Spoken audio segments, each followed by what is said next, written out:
are a number of sort of weird coincidences. You'll find maybe over the years you've lived in very like near each other. There's weird coincidences here, um, which I'm going to take as a marker of this is something special, and this is a good person. I mean, good, like actively good. Somebody who has worked in his character, who learns from his mistakes or her mistake. I didn't ask what gender, but um, um, but No, it's a male. It's all yeah, good. yeah. Thank you. That's what I got. But I just wanted to. But it doesn't matter because gender is the human body. Soul is not Yes. a gender, so we're good. Oh, can I come over? Can we have a drink? You're awesome. I could be there in 3 hours. Well, I have a little secret that I didn't tell you because I'm a medium. I just can never read myself, so I see a lot of things. I get a lot. I understand a lot. Yeah. Oh, no wonder I feel like I know you. You do know me, just not face to face. Yeah, you're the real deal. You are the real deal. It came and found you. You did not go looking for it. And you've had in this lifetime, you've had several lives in this lifetime already. Because really interesting. You're so interesting. I know. Wouldn't it be great if we could read for ourselves? Gosh. No, because I don't want to know the whole future. I'd like a few surprises. That's true. I'll keep the few surprises. This is just one of those things that was, whoop, they're in my face. And yes, there are so many lineups over the past. Yeah. So. It's really interesting. I almost. Does he have kids? 2 kids? He does not. No. Oh, where am I getting 2 kids from? Sorry, I'm usually right about kids. I'm going to chalk this up to I have 2 kids. Oh, okay. I have 2 kids. There you go. And very nice children they are. Good job. Thank you. Yeah. Oh, your kids are fabulous. They're healthy and happening and confident and successful. Wait a minute. Are you a non-narcissistic parent? I believe you are. Yeah, your kids are great. Boy, well, I work in New York, so I don't get to meet non-narcissists a lot. Myself included. Yeah, no, I'm feeling honestly. I just get like very clear sailing here. I think. Also, you both deserve this. You're somebody else who has worked in being a good person. Having character has been having integrity, having character, doing the right thing, learning from your mistakes. That's been a huge priority for you in your life. And yeah, and he's very similar. I'm very pleased about this. I think you guys might also. I think you're going to be together. I think you might also start some sort of non-profit or something. But if you're going to do something together, I don't know if it's professional, but I think you might do something together that's like volunteer work or something for the greater good. Because one of the things you spark in each other, aside from you, great conversations. Am I right? Oh, we have great conversations for sure. Great, yeah. I mean, just idea. Very smart. But you also bring out the best in each other, which is very nice. This is very encouraging. Yeah. I honestly, it would probably make for better TV if I was like, yes, but he has 6 secret children in Guatemala. It's like, no, really nice guy. I really feel this is going to work out, and I'd really like you to keep me posted because I think you're great and also really nosy. Yeah. Well, that sounds perfect, and you know where to find my number. Actually, they don't let me keep the numbers because otherwise I'd be calling everybody all the time. Hi, just checking Will you in. be Seeing my how you're doing friend? from I get last it. week. Yeah. I am, and just for everybody, I am on Facebook. I've got both Perry Lyons, which is just me, and there's someone I sort of pay attention to, and another Perry Lyons psychic thing. So you can always get in touch with me, anybody out there, if you want to give me good news or money. But your daughter, do you mind if I ask how old she is? My blood daughter is 32. My soul daughter is 27. Which one of them is getting married? Had to do the math. They're all married. They're all married. All my kids are married. Yeah, but there's something coming up. There's some sort of some family event coming up. With one of them, my son is getting ready to have his 30th birthday. I just got the invitation for that. Oh, that's nice. But I think there's. I don't know if that's it, but no, it's not. We don't have any big family events coming up. You're going to. I'm seeing possible getting other baby news, or there's something happening within the marriage context. Yeah, it would not surprise me if there was another baby coming soon. Yeah, I mean, I know that my son is working on it actively.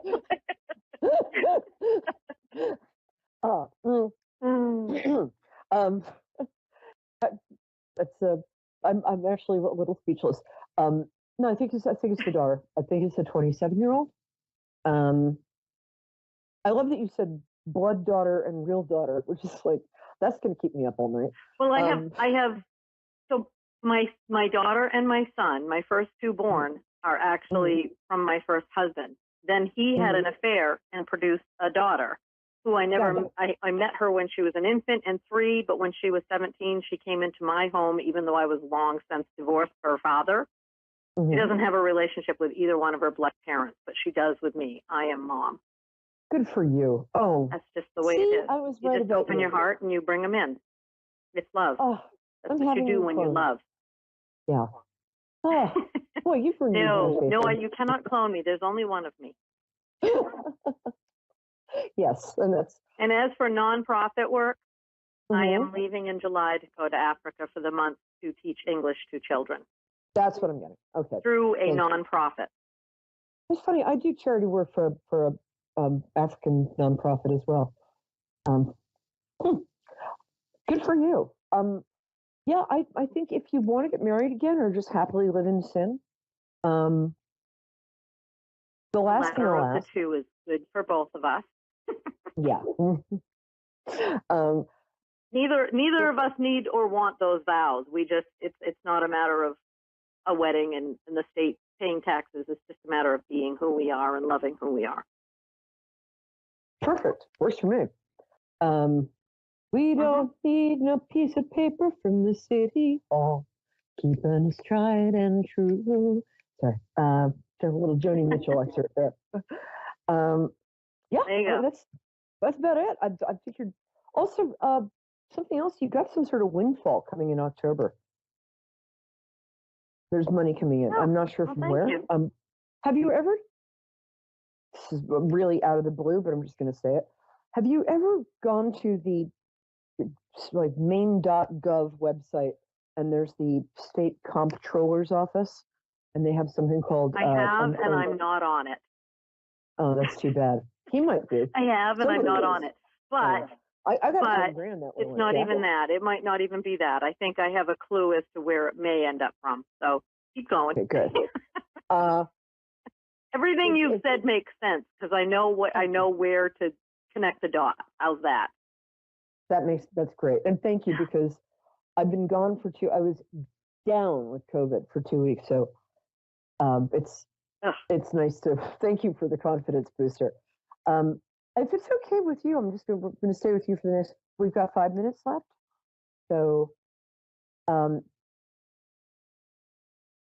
unless you suddenly get bored and hang up. It's something to do with families where the money is coming from. But it's in kind of a sideways way. Might have to do with real estate. I'm not sure, but there is a windfall, and I think I can give you dates, like October 14th, 15th, around there. Um, so daughter, yeah. I think it's the younger daughter, baby. Good marriages too. The kids are good. Kids are all right. Um, the only other thing I'm going to ask is, does he live? How far away does he live? Has that been a bit of an issue? Are you there? Hello? So I'm here. Yep. Okay. Yep. I think your producer picked up the wrong line. I'm not sure. He never does anything wrong. But nope. he might have that. Nope. And it probably wasn't wrong. He was on here. So no, I'm just kidding. 14th and 15th. I will make note of those dates. Okay. For the cohabitating, I see that happening around the same time. I don't know if you guys want to keep separate residences. Does he live? I feel like there's something coming in about like distance moving. I don't know if he just moved back to where you are, or I'm sorry, I don't know. Does he live? Did he live far away and now he lives closer? Or you have that reverse. He lived closer, and then he bought a house 4 hours north. Okay, so I was getting the distance thing, so I was right. Okay. Oh, that's interesting. Oh, you'll figure it out. I guess honestly, that's about all I have for you. I could ask you what I almost feel like saying, so what are you getting from me? I'm going to find your Facebook page. Don't you worry. I was going to ask you to read me for the last 3 minutes because I'm still in that fuzzy post-COVID thing where it's like, oh, the regular rules don't apply. But, the other thing I'm going to say is that a condition, like a physical condition or some sort of, what's the word, chronic illness thing that you had for a long time suddenly left or is about to leave. I don't know if that's Lyme disease. I don't know if that's, but something you had for a while is either just left or is just about to leave. I'm not sure what that is. Wait a minute. Oh, they're saying it's not Lyme disease. I have what? I have many medical things, so I will keep the list and go. Hey, that's good. There's something. There are things that I'd like to leave, and there are some that I don't think will leave. So, two things are leaving. One of them is something like Lyme. It might be Epstein-Barr. It might be something like that. And then a condition that has to do with your lower back, the lower right-hand side. I'm not sure what that is. You're a little lopsided. You. If you can find somebody to work with you on your alignment, your alignment. Yep. I just totally tuned in. Yep. You are spot on, 100% spot on. Right-hand side, my right shoulder is lower than my left because I am so far out of whack, I'm walking crooked. So yes. That's fixable. Yeah. Thank you. Oh, thank goodness. I think you gave me the confidence to be back. Anything that you're getting for our viewers that you'd like to share about the next week? I feel like you're very good at. I'm going to put you in the spot. What kind of week do you think? That's okay. Anybody can put me on the spot at any time. All I can say is, and it's not even a prediction. It's all about when you completely embrace what the universe has to offer. The universe will continue.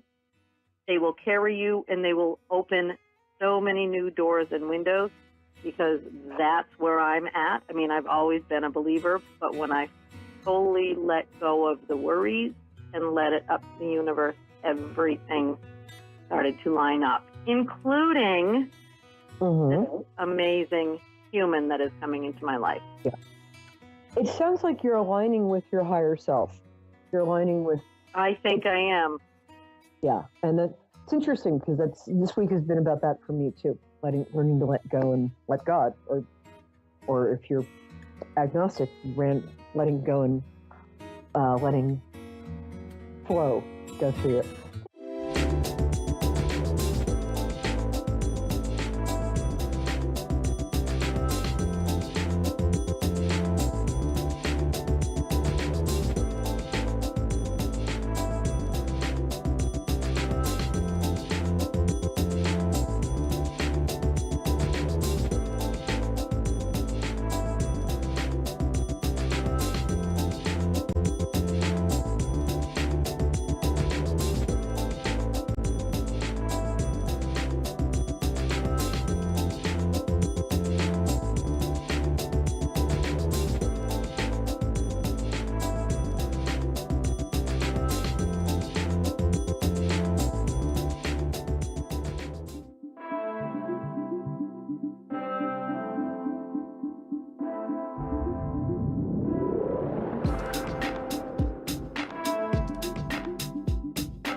You're listening to A1R Psychic Radio, Earth's #1 psychic radio network, and watching Moonstruck TV and Lightning Television. Welcome. Time for Jacqueline Close-More Live with Jacqueline Close-More. Jacqueline Close-More live from jacqueline.com.au. Connect direct. In North America, dial 888-454-2751. In London, 20-3519-2158. In Sydney, dial 02-8488-3147. Or online, contact us through our Facebook page, facebook.com/psychic radio. Or one of our websites, AskOneRadio.com or Moonstruck.tv. This is Jacqueline Close-More On Live. A1R, the Ask One Radio Network. Hello and welcome to the show. I'm Jacqueline. You're on A1R Psychic Radio and Moonstruck TV. Coming to you live from Melbourne in my office. There's stuff in the background. It's always good. Look, books. Oh no, wrong side. How about now? Anyhow, what an interesting week, and happy Chinese New Year to everybody around the world. It's a 7-year. And also Year of the Water Rabbit. So we've had the water tiger running around, splashing about furiously this last year. Now we've got the rabbit. And so what about Year of the Rabbit? So Year of the Rabbit is also Year of the Cat, sort of a dual sign if we think about it. And so the rabbit side is kind of like, if we imagine the desire to be in the home, cook, clean, create, detonate, renovate. Procrastinate, so baking as a form of procrastination or meditation. You thought I said something else, didn't you? Anyway, and so that can be a rabbit habit when you're sort of feeling a bit, oh, I don't want to be outside of the home, or I just really like being here and people. You know, I mean, rabbits love their family usually. Not always. There's sort of a tendency to like family, to like home environments, to all this kind of energy. So doing things in the home makes sense if you're in more of a, a desire to kind of go within. So we sort of think of the rabbit and the horse and the cow in the Chinese astrology. They've all got the eyes to the side of the head to see, not the inside, but the outside, to see what is chasing them to make them into dinner, right? It's like, is there a tiger chasing me, right? Whereas a tiger, the dog here, the tiger, eyes are to the front of the head, and that's so they can see what they're chasing to make into dinner. So Year of the Rabbit people can be really good at sensing, how things are, like, should I get in the lift with that creepy guy? It's weird to me, something's going on here. Or no, that's perfectly fine to get in the lift with that guy because I'm just feeling like nothing, like it's fine. So there's a tendency to be able to sense danger. And if you look at rabbits, they sort of, they test things by a bit of a nibble and a bit of a sniff, not just the eyes, but like this. And the heartbeat of a rabbit goes about 150 beats a minute. So I was like, I've got to, do things rather quickly. Sometimes, there's sort of a sensitive kind of energy to that. And so the problem for Year of the Rabbit people is when they're getting into a bit of fear or a bit of anxiety or a bit of like panic, then it's like run, there's that song, run, rabbit, run, run, run, run. It's all about not wanting to be dinner. So totally understandable, of course. So there's good survival instincts there usually, but there's a lot of family instincts. And so, in that survival instincts, it's like running into the warren and being underground and sort of away from danger. So there's that side to the rabbit. And then you've got the cat side to the rabbit, which is the eyes at the front of the head. I can see where dinner is, very instinctual. They land on their feet. They're very well balanced. And it's sort of like, cuddle would be nice. Not there, though, and not here. And frankly, just get away from me. I'm sensitive, don't you know? But I like you, but no. So also you think of a cat and you think of catwalk and models sauntering down the catwalk saying, here I come, baby. And cats, as an animal totem for people, nightclubs are full of cats. Like, look at the laser light. Here we go. It's like, doo, doo, doo, boom, boom, wow, wow, wow. It's sort of like the place for cats, right? Whereas the dog, it's sort of like, love me, love me, love me. Whereas the cat's like, oh, love me, but no, not there. I'm going to climb across the top of the couch now, and I'm going to yodel in the other room so that the people on the phone with you or the video call think that you're a very bad human. That's what I'm going to do. Just ask my cat. That's what he does. It's kind of hilarious. No, I'm not going to yodel. Don't worry. But you sort of think of this year, and it's going to be kind of like the cha-cha. You sort of think of the moves in the cha-cha. It's like do do do, and it's like back and then do do do. And so you may find a kind of a stop and start energy to this year. Bit manic, and rely on the instincts. Use your patience. Patience is good. Yeah, you may find that patience is tested because it's a 7 years where you could find people more aggravating than usual, or just trying to set the boundaries or even cross the boundaries a bit. So having patience. I often find that a really good analogy is if someone's cutting you off in traffic, right? A really great way of dealing with this is not to get angry and do the very Aussie thing of screaming obscenities out the car at how much of an idiot you think that person is, but instead, it's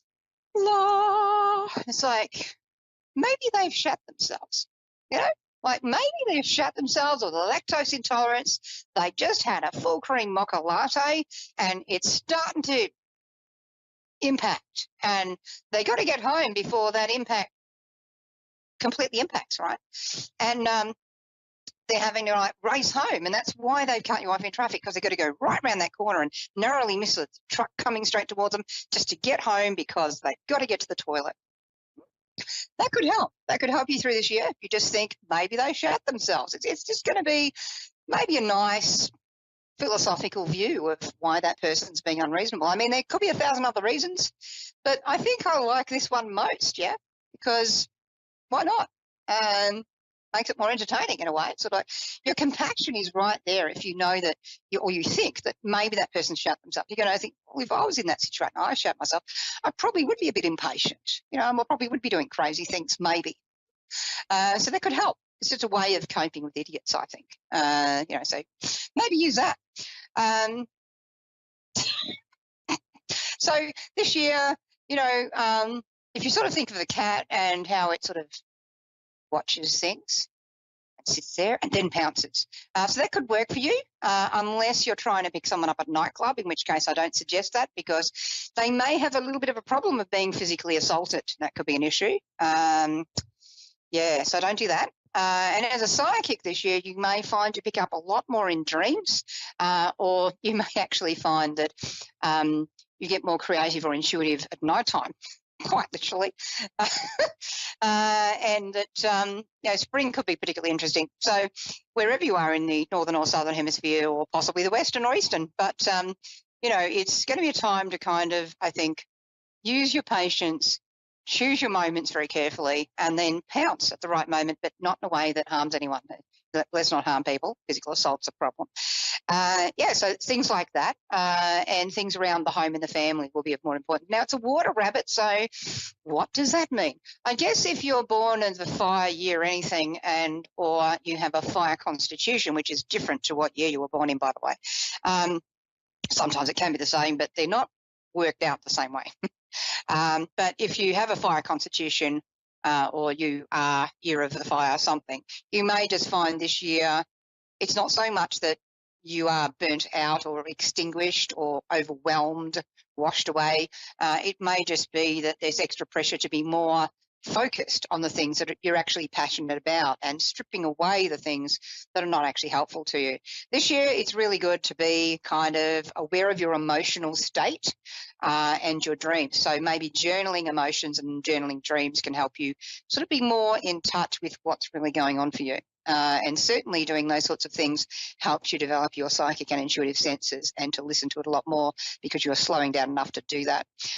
So also, before I leave the show, it will be my first attendance at a psychic event expo this weekend at Cranbourne, at the Cranbourne Hall in Melbourne on Sunday, 10 till 4. It'll be my first time there since the passing of someone I want to pay tribute to and give honour to and respect to, and that is a very honourable, graceful and beautiful leader that was Maureen Barras in Melbourne. She was a leader in the spiritual sort of esoteric wellbeing and psychic communities in Australia.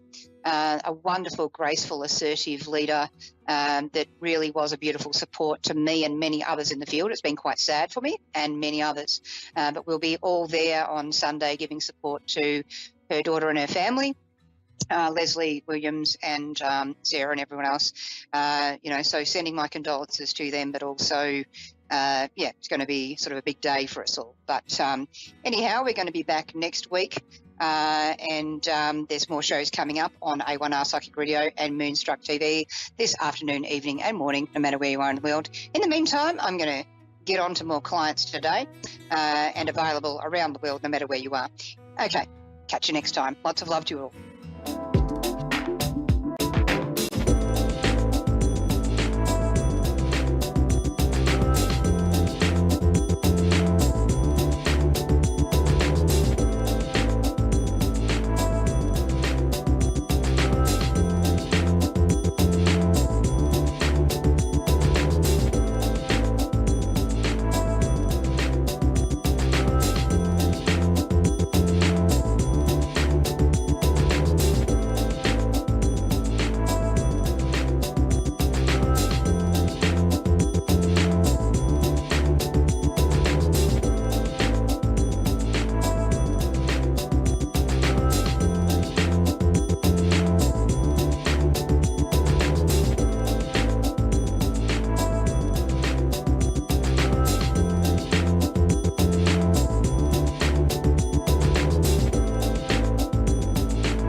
You're listening to A1R Psychic Radio, Earth's #1 psychic radio network, and watching Moonstruck TV, enlightening television.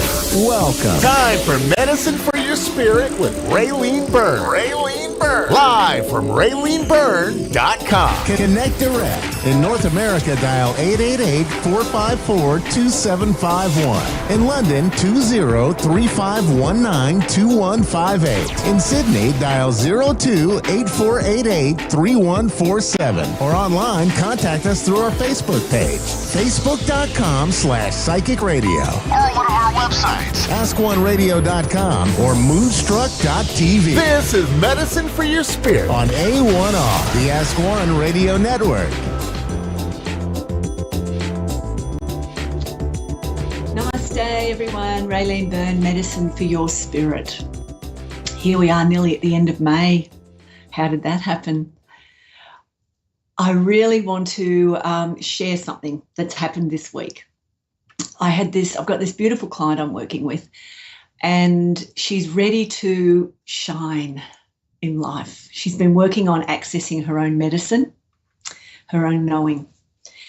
And we had this conversation the other day where she was saying to me, whenever she tries to put out a meme or some information about her expertise that she wants to offer people, she's a gut health person, she said this cringe thing comes up within her and she feels like, I'm showing off. I'm showing off.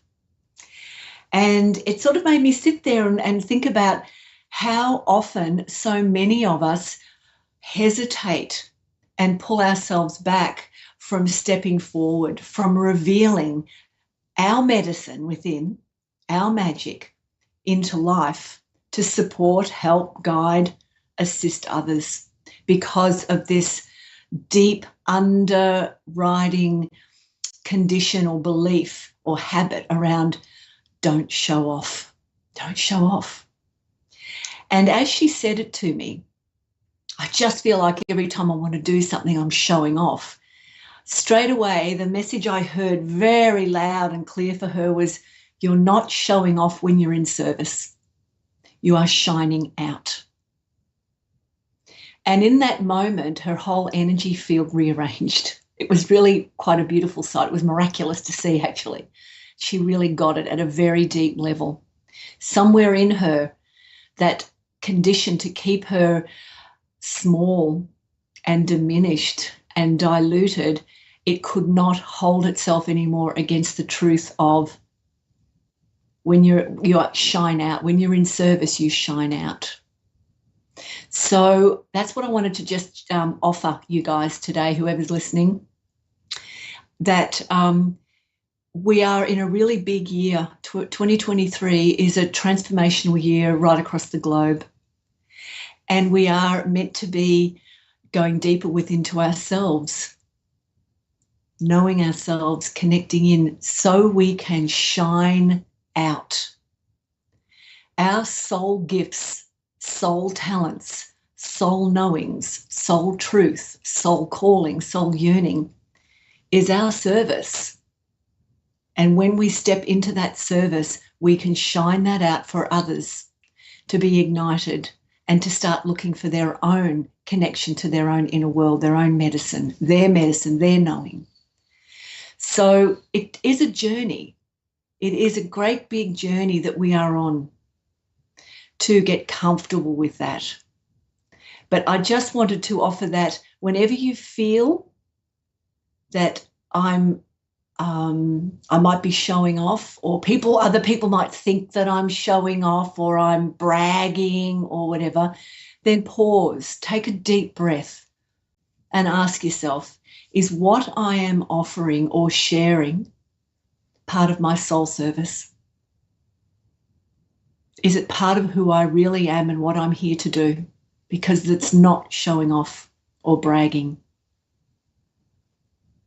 We have to do it. So maybe contemplate that, reflect on that. If you have any questions, you can contact me. I'm happy to answer emails. I'm really good at doing that. But I do have a call I'd like to take from Angela in New York. Hi, Angela. Hi, how are you? I'm well. How are you? I guess I'm okay. So how can I maybe be of some type of assistance, help, support, guidance? What is it you would like to Well, there's Seek help. a lot of stuff going on around me.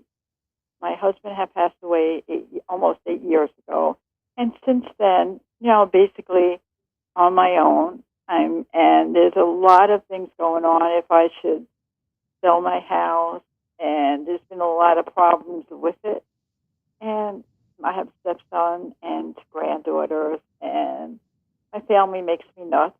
So I just wanted to see if you see some kind of peace, or just some kind of things kind of coming to a head or calming down a bit.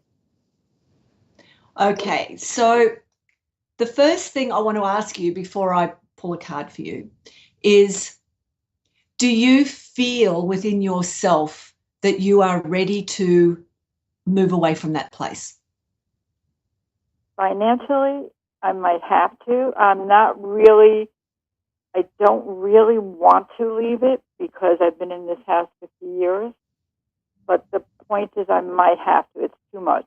It's a lot of things, at an older house by yourself financially, and it's just no matter what I do, it seems to hit a wall, like something else happens.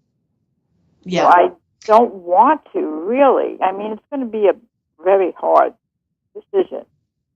But I think I'm going to have to make it. And it's everything I do seems, when everything you do just turns, no matter where I go, it's like I feel like I'm making the wrong decision.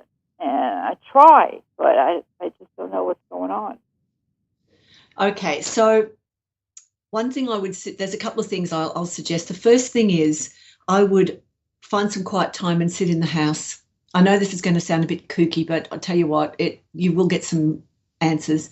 You sit there and you just connect into the energy of the house you're in and what it's brought for you in this life. And when you feel that, when you have a really good feeling about that, then you're going to ask the question, okay, this house, this home that's been my shelter and my sanctuary for however long, what do you want? What do you want? Do you want, a new occupant? Do you want a new family? Do you want to be resurrected? I'm hearing that feels like the house needs to be resurrected. There's, as you said, there's a lot that needs to be done there. And I don't know your age, but your husband's passed. It is a big transition you're going through. And often when we have these big transitions, we've been given a doorway to step into something else. And we're so used to being secure and safe that to step into something new seems overwhelming. And I think that's what you're really feeling at the moment is overwhelm. Mm-hmm. There's a lot going on. There's a lot going on. So the first thing, I've just pulled a card for you. The first thing that comes out is this. Grounded. You've got to get grounded. And its simple message, I love being grounded, is many of the most evolved beings on earth are regular folks living with joy, dignity, and courage. And that's a beautiful message. But being grounded.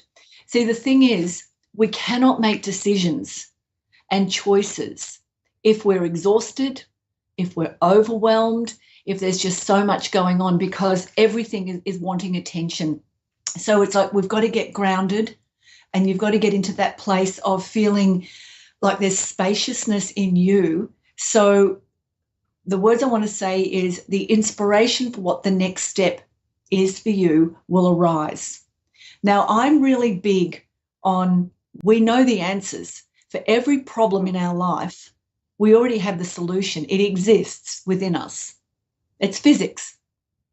So when we're stuck in the problem, we can't see solutions because we're trying to fix the problem. But when we shift our mindset and our heart center, we can actually hear the solutions. And sometimes the solutions are very simple. They're not complex. So where you are at the moment, I feel you need to give yourself a little bit of space, a little bit of time to go, I just need to be grounded here, and I just want to feel a little bit of peace. Now, because the house has a lot of memories and you've lost your husband, the best way to start feeling that is to feel gratitude. Everything that house has brought to you, everything you've experienced, It has an energy. You have imprinted yourself in the home has imprinted itself in you. So having gratitude for your time with it is a really good way to start finding a little bit of space in your own heart and in your own mind and being very grounded, so the solution will arise. I don't know if you've seen me on here before, but I will say this. I do not like telling people what they have to do, whether sell the house, don't sell the house, rent the house. I don't like doing that, because these are life choices that you already have an answer to. My guidance and support is to remind you that you have that power, and that if you get lost in the confusion or the overwhelm of everything that's going on, you can't see clearly. So taking time, whether it's to breathe, to write, to sit in your yard if you've got a yard, or be in a park if there's a park nearby, and just be in that space of, I'm so grateful for the life I've had, and I'm really ready and open for what else my life is ready to experience. So I need the bridge now. Where is the bridge for the next step? What is the solution here for me to keep moving forward? We've got to keep our heart moving forward. So first of all, I would get some rest, because it feels like when you have overwhelm, you need rest. And what I've just said, get really grounded. There's something else here. I'm just pulling another card for you. Yeah, transmutation. It's definitely a time of change for you. And often before we go into great change, we will have great resistance, because we go into the overthinking of everything that I have to do, everything that needs to be done. And it's like, oh, it's too much.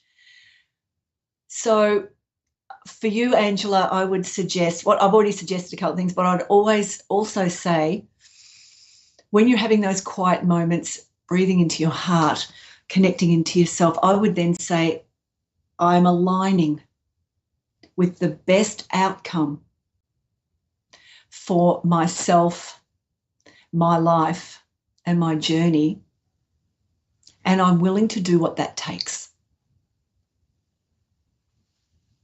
Now, what that does is it starts to allow you to find a little bit more centeredness, peace within yourself, to then see where you're going. And it's always baby steps. But align with that, what I've just said, align with that. And then watch how things start to flow in for you. I just feel like I need to pull another card before I go. I've got 60 seconds left. Okay, thank you. Oh, yes. Look for the signs, look for the signs, look for the signs. Look for the signs. When you start saying, I'm ready, I'm aligning, not I will align, it's I am aligning in this now. What you'll find is things start to come, things start to show up. Look for the signs, look for those little epiphanies.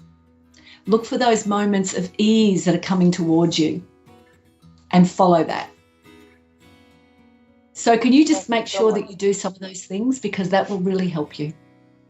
Yes, I appreciate it. I really do. Thank you. You're very welcome, Angela. Lovely to speak with you. Take care. Good luck.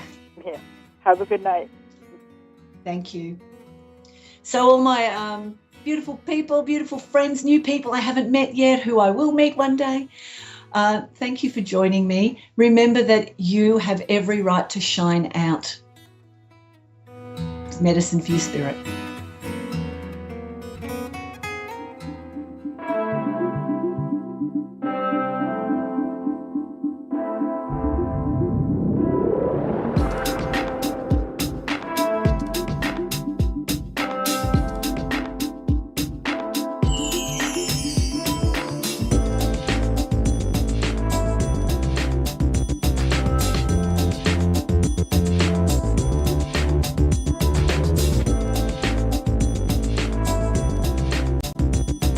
listening to A1R Psychic Radio, Earth's #1 psychic radio network, and watching Moonstruck TV, enlightening television.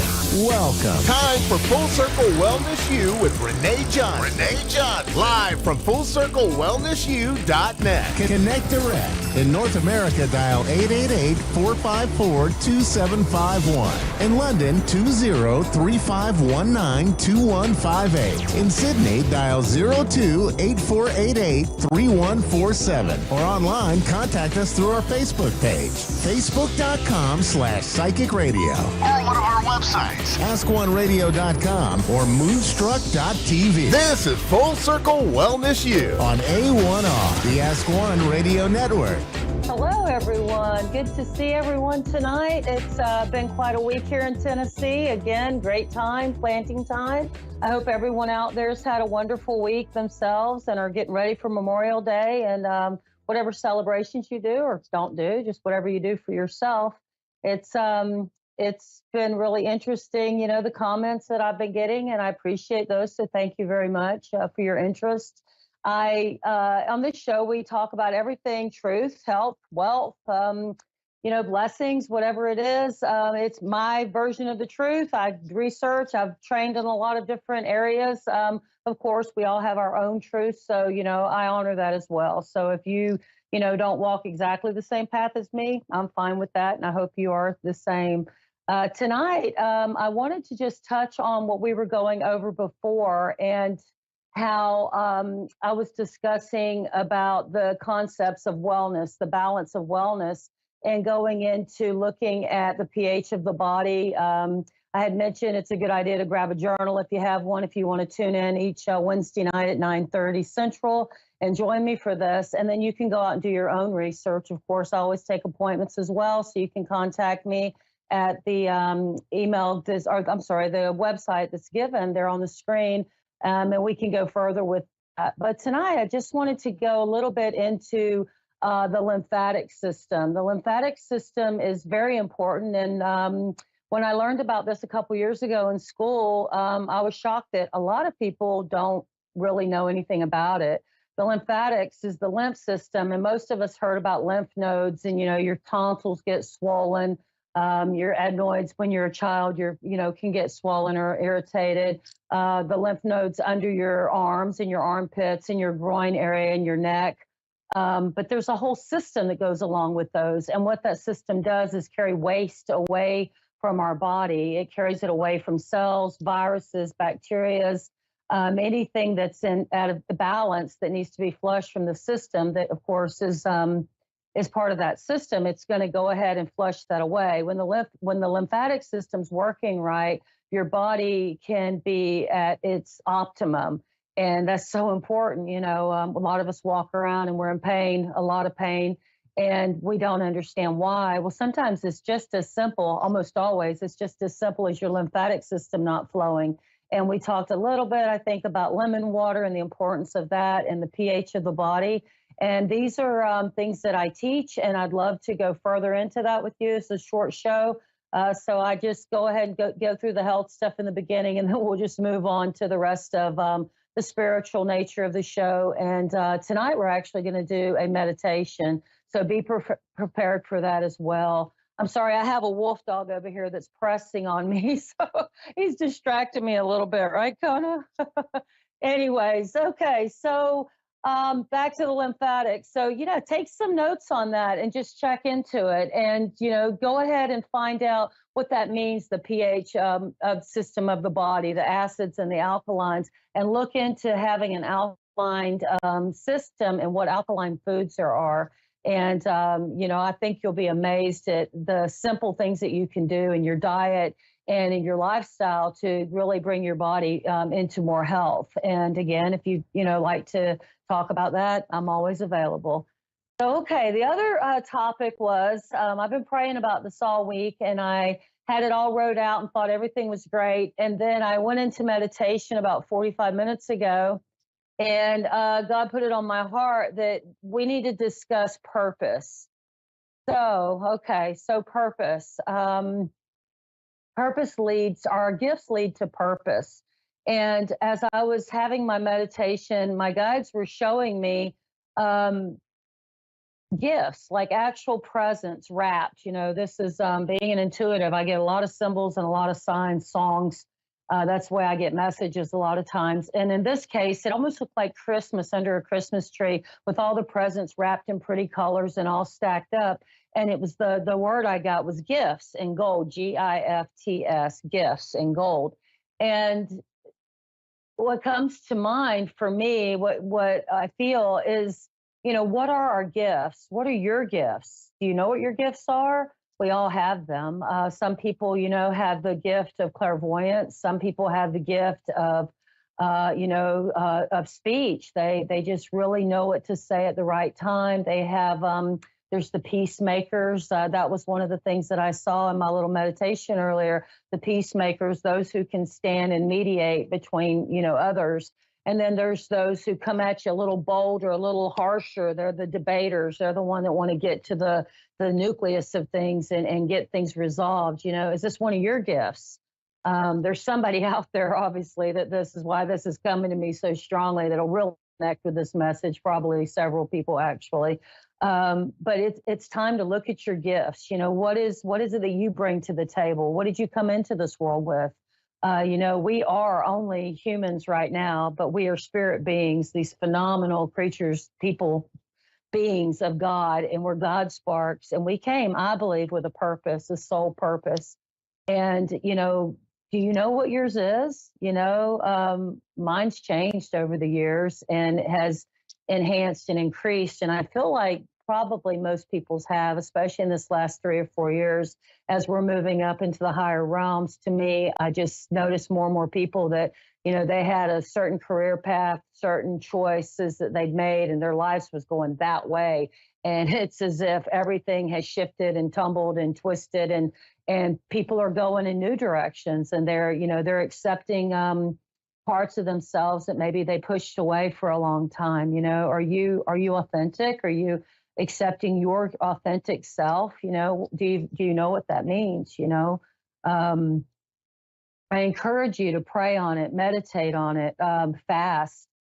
Take a few days and just drink water, really good, beautiful, clean water, and spend a lot of time in silence and contemplation, and ask, if you don't know, what are your gifts, or to increase your gifts if you're, not totally comfortable with them. You can ask the angels and your guides to, boost you and show you exactly what it is that you need. And those gifts always, I feel, reveal our true purpose. So what is your purpose? What is it that makes you tick? What is that thing that just really, I don't know, just drives you, when you think about it? For me, it's always working with clients. I love doing past life regressions, current life regressions. I really get excited when my clients have these amazing hypnosis experiences and go into trance, and they get answers, and they release, fears that they've had for their whole lives, or addictions, or any of that. That really excites me. And I feel like I'm living my genuine purpose when I'm doing that. Also, when I'm in my garden, I pray, and I almost always head outside, and I get out in nature, and usually there's no one around, and I can just be quiet and listen and hear that still voice that comes. And sometimes it's not, too still. Sometimes I get messages, while I'm in the garden, by things I see or hear that are pretty, astounding, actually. And it's things I should have already known. I've just been so busy, I couldn't make that connection and understand it. So, I really encourage you to spend that time, give yourself that time. And, so when I ask you what's your purpose, I want you to take the thing that comes to you the fastest and hold on to that for a moment, because these next few things that I'm going to go over, we're going to take those right into our little quiet meditation tonight. And I'm going to give you some pointers. You seasoned meditators, I hope you get a lot out of this. But the ones that are asking me to help them learn how to meditate, they can't be still, they don't understand, that's really going to be really focused on you guys tonight. So what is your purpose? Let's think about that for a minute. What is your purpose? and whatever comes to you, just hold on to that. And then what are your gifts? What's the first thing that comes to your mind? What is a quality that you have that you share that brings joy or pleasure or just desire, just everything in your heart, and then that you notice touches other people? Is it when you sing or when you cook, or what is it? Is it just your presence being around people? Does your energy lift people up? Are you an energizer type person? Do you enhance the world? Are you the person that does fundraising? Are you the one that does the financing, the bookkeeper? Are you the one that's keeping everything's clean and in place and organized? Because there's no one person, no one gift greater than any other, right down to the greatest of healers, because everyone has their own purpose and we all come together. And by bringing our gifts together, we create this whole. And I believe what we're doing now is creating a new vibration, this new dimensional vibration that's raising us up, and that we're all coming together. And by coming together, we're only increasing the entire planet and the evolution of humankind. And I believe we're going into back into the spirit, actually. I think a lot of people believe that at this point. So taking those things that we have been talking about, I've been talking about, and maybe you're making notes. I hope you are recording this somehow, and you'll journal on it later. I'd like you just to take a second and, there's no secret to meditation. There's no perfect way. It's for you. So if you're comfortable, just close your eyes.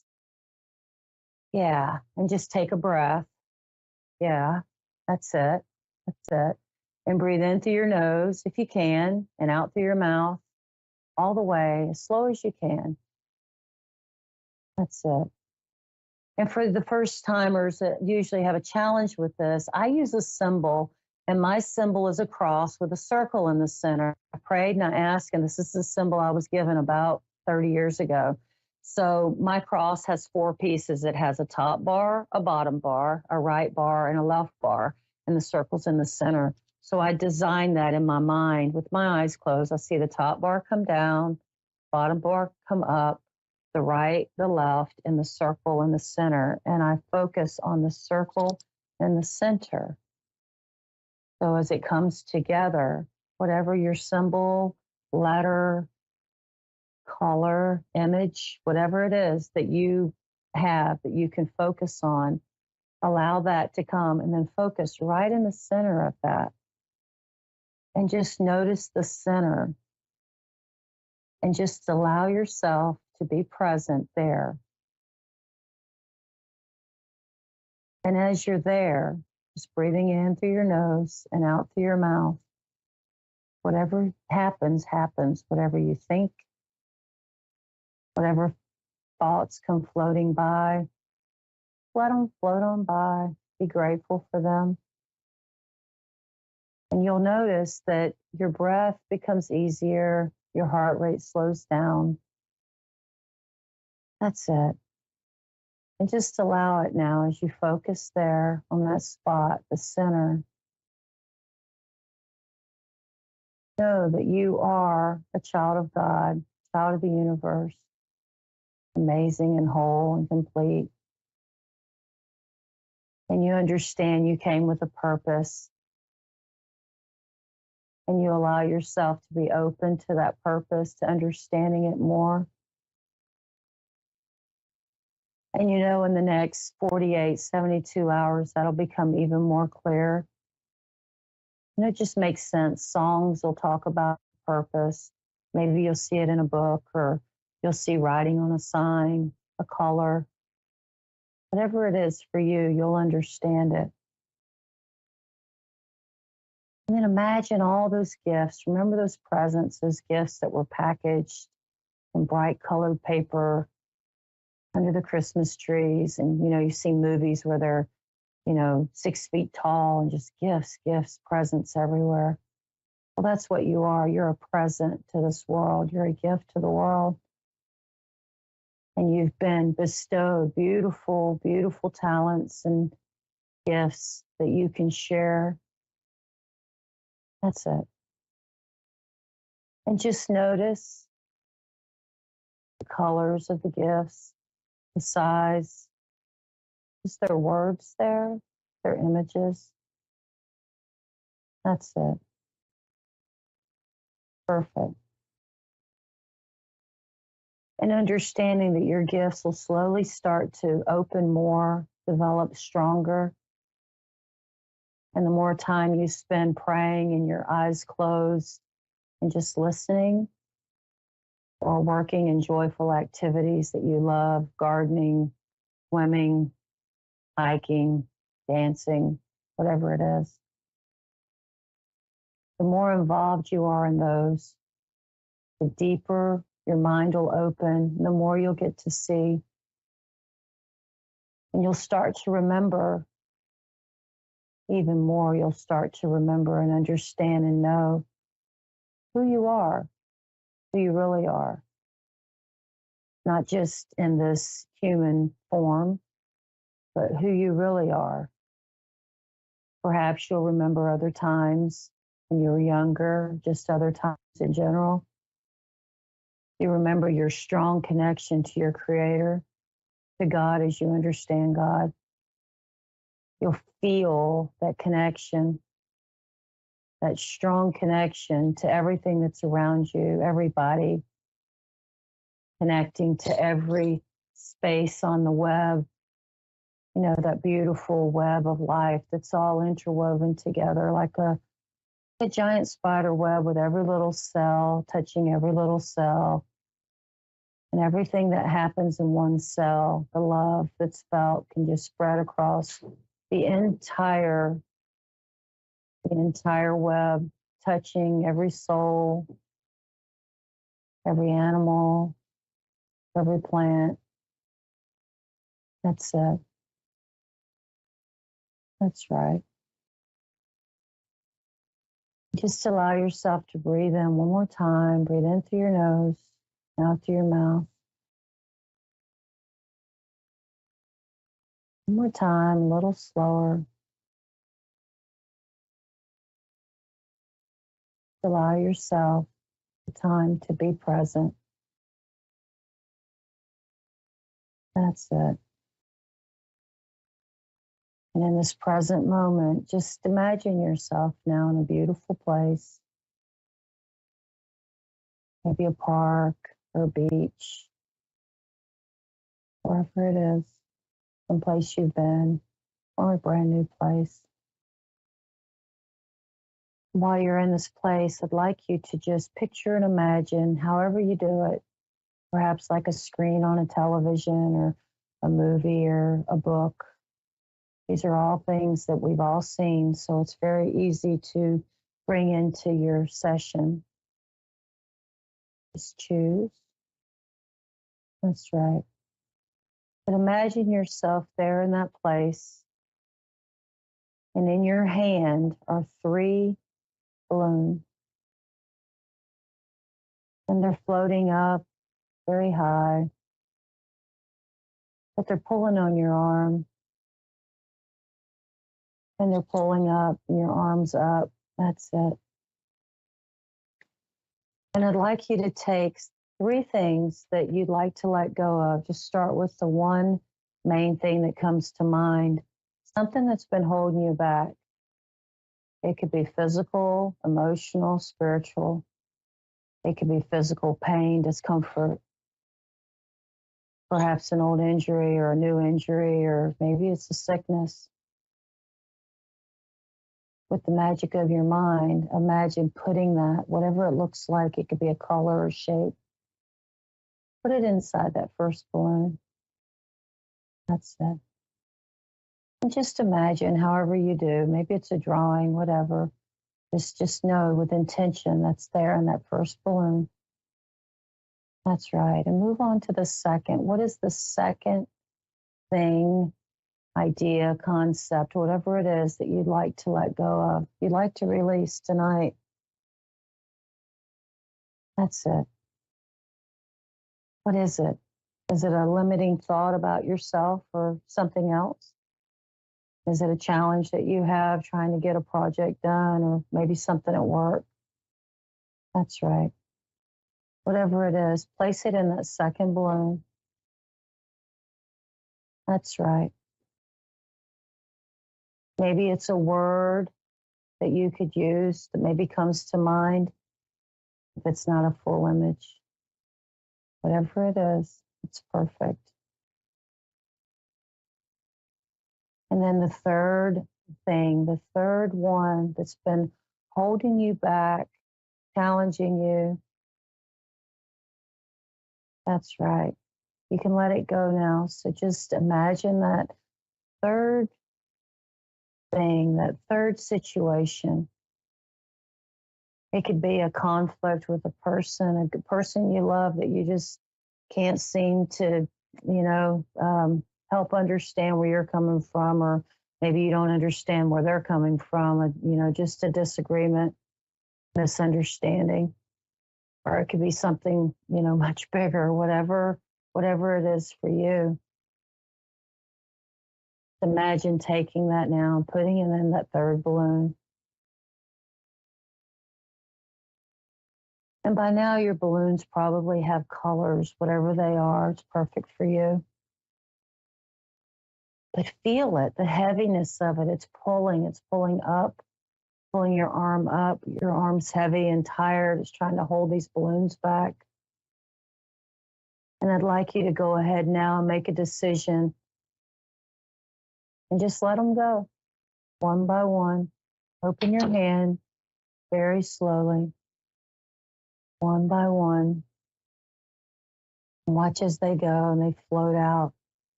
They float away, far away from you. That's it. And just feel the release as you let that last balloon go. So far away now, it's like a speck moving way, way, way, way out in the universe.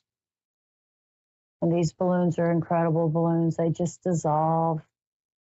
They leave no residue. Everything just dissolves way far out in space,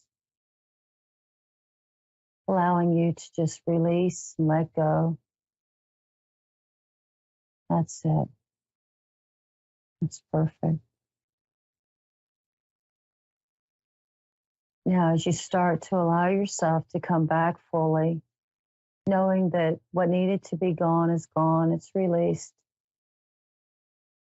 And as the days go by, you'll feel less and less pressure from any of those things that are now gone. You'll feel so free, creative. Your mind will be open to new ideas and concepts.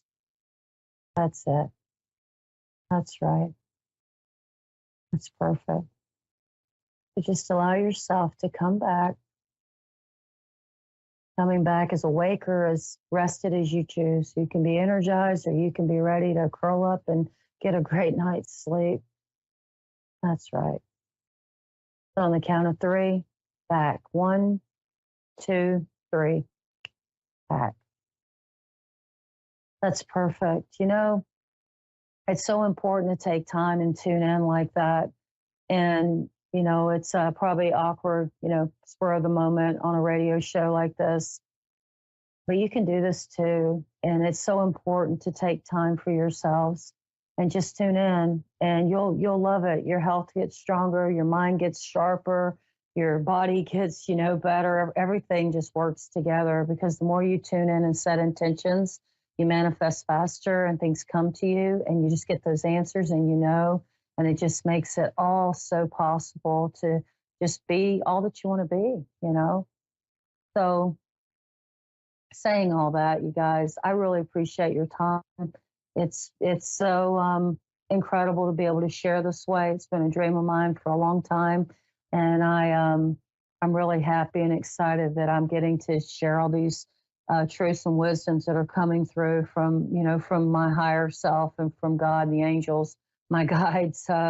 It's amazing. Next week, we're going to talk a little bit about extraterrestrials, because they've been tuning in a bit. And I feel like it's time for us to go there too. So, tune in if you're curious about ETs, you got stories to share, don't be afraid, share them with your friends and neighbors and let people, see the true side of you. It's so important that we're genuine now, right?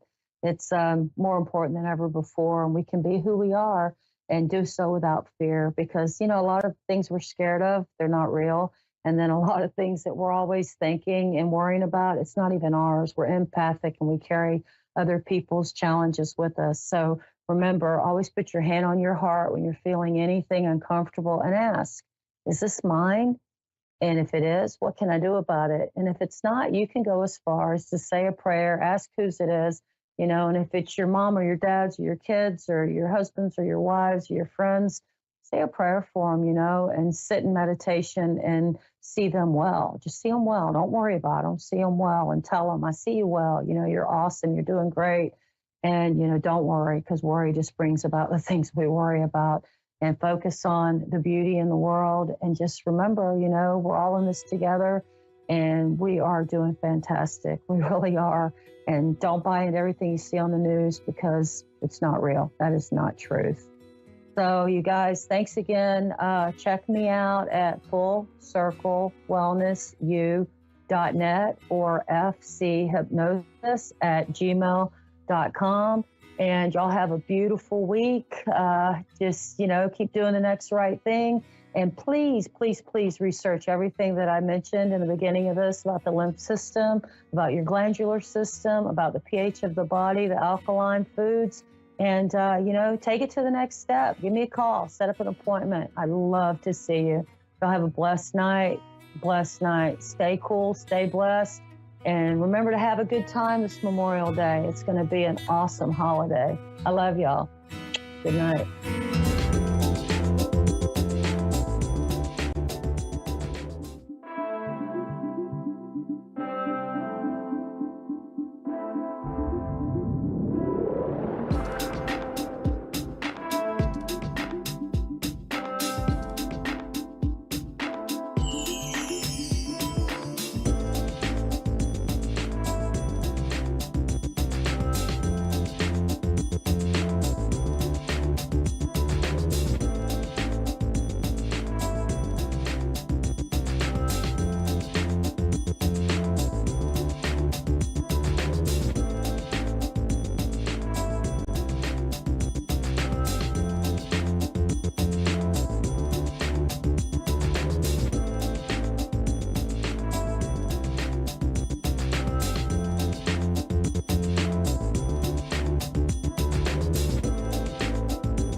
You're listening to A1R Psychic Radio, Earth's #1 psychic radio network, and watching Moonstruck TV, enlightening television.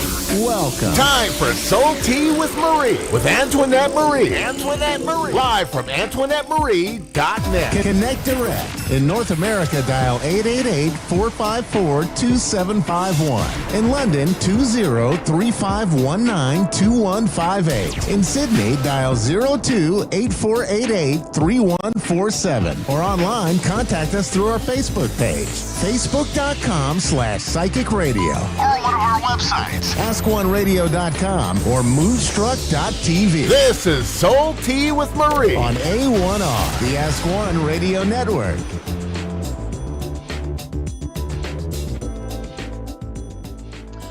Hello, welcome to Soul Tea with Marie, which is me, where we talk about all things metaphysical, and I will be taking a call this evening.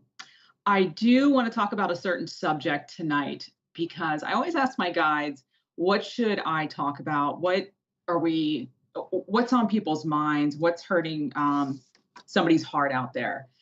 And for whatever reason, Spirit has brought me to talk about soulmates and twin flames. So someone out there is dealing, or maybe more than one of you is dealing with a twin flame, and what the heck that means. And I get the feeling that it's destroying your life to a certain degree because you don't know what to do with it. You don't know how to handle it, what's happening. And I'm guessing that, the runner, if you've heard that before, is happening as well. So really quick, and I'm going to talk about this until I get a caller because there's a lot to unpack, but it's a lot. So soulmates, really quick. A soulmate can be anybody. It can be your mother, your father, a relationship. It can be a neighbor. Your soulmate can even be your pet. You can have a soul connection by going in and getting a coffee, and you'll feel a connection to someone, and you'll gain some type of knowledge just in that interconnection with them. And that's all that you were supposed to do, just have that soul connection. And then you have a best friend soulmate that you may have for your whole life, or you could have a relationship that's called a karmic soulmate that's there to teach you all kinds of things. But so is your twin flame. So the difference between a karmic, it's usually we talk about karmic soulmates and twin flames is, well, there's a few things. One of the main things will be a spiritual awakening will happen with you. You could have met, and the other thing is your twin flame, you probably met once before, like in your younger years, or you met them and it didn't happen. And then you went through life and you journeyed, and it's like your soul awakened without you realizing it, and then you see them again. Sometimes it happens 20 years down the road. You had this whole life and now you see them again, and oh my gosh, who is this person? And you are instantly in love with them. And it's not always a relationship. Sometimes you are brought together to, basically, you're brought together to better something in the world, to be of service. You come together to be in service, to maybe create a book or a charity, and then you separate again. You don't always stay together, but some twin flames do. They have a relationship and they get married, or they come into union. We'll say into union, and they stay together until they pass to the other side. That doesn't have to happen, but you are here to ascend. So basically, when you realize that you have a twin flame, and I do believe that all of us have a twin flame eventually. I don't think every single one of us does right now, but I think as your soul evolves, and everything is a choice. So if you want a twin flame, if you want to have that type of connection with someone, I believe that we have the free will and the choice to ask for that. I know that there is two schools of thought. There is the we're one soul that splits apart, and we mirror each other, and that's your twin flame. There's also the other school of thought where it's two souls and we come together, and that creates a twin flame. You become one. So you're one that separates into two, and then you find each other again, or you are two that come together, but when you come to Earth, you split apart, if that makes sense.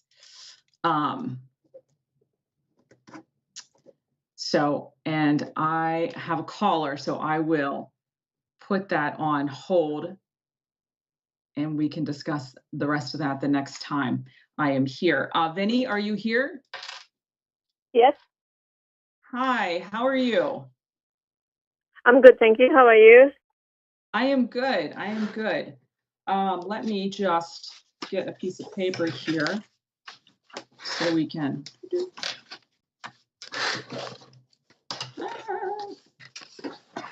All right. And may I ask why, what is your reason for calling in tonight? How is your heart hurting? My feeling, because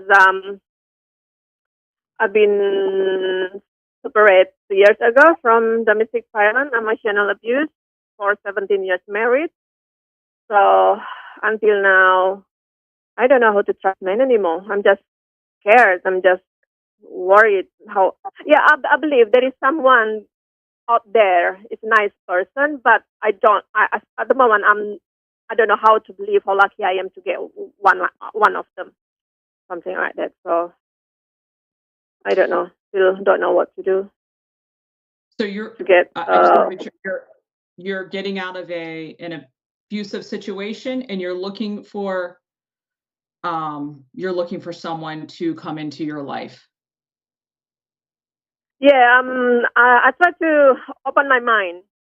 You know, that would be nice if I have someone that I love and very laid back person. But sometimes I just pull myself. No, I don't need that. I don't wanna end up fighting. You know, every relationship there is must be argument, there is must be jealousy, and I don't wanna involve that anymore. So I'm in between. Sometimes I miss to have a boyfriend, but sometimes no, I miss. I prefer being single. So I don't know. What is my direction. I see. So I just want to say that obviously I am a psychic, I'm an intuitive, and I am not a therapist. I just want to let you know that. I mean, I know you know that, but I need to say that before we proceed. And so this is what my guides are telling me with you. I know that you're looking for someone to share your life with, but I also can see that you're actually on the fence of that. And I believe if you haven't had therapy yet, I do think that you need to go in and have some therapy on being, I want to say, trauma bonded to the person that you were with, because there was, and I'm getting that there was narcissistic abuse there,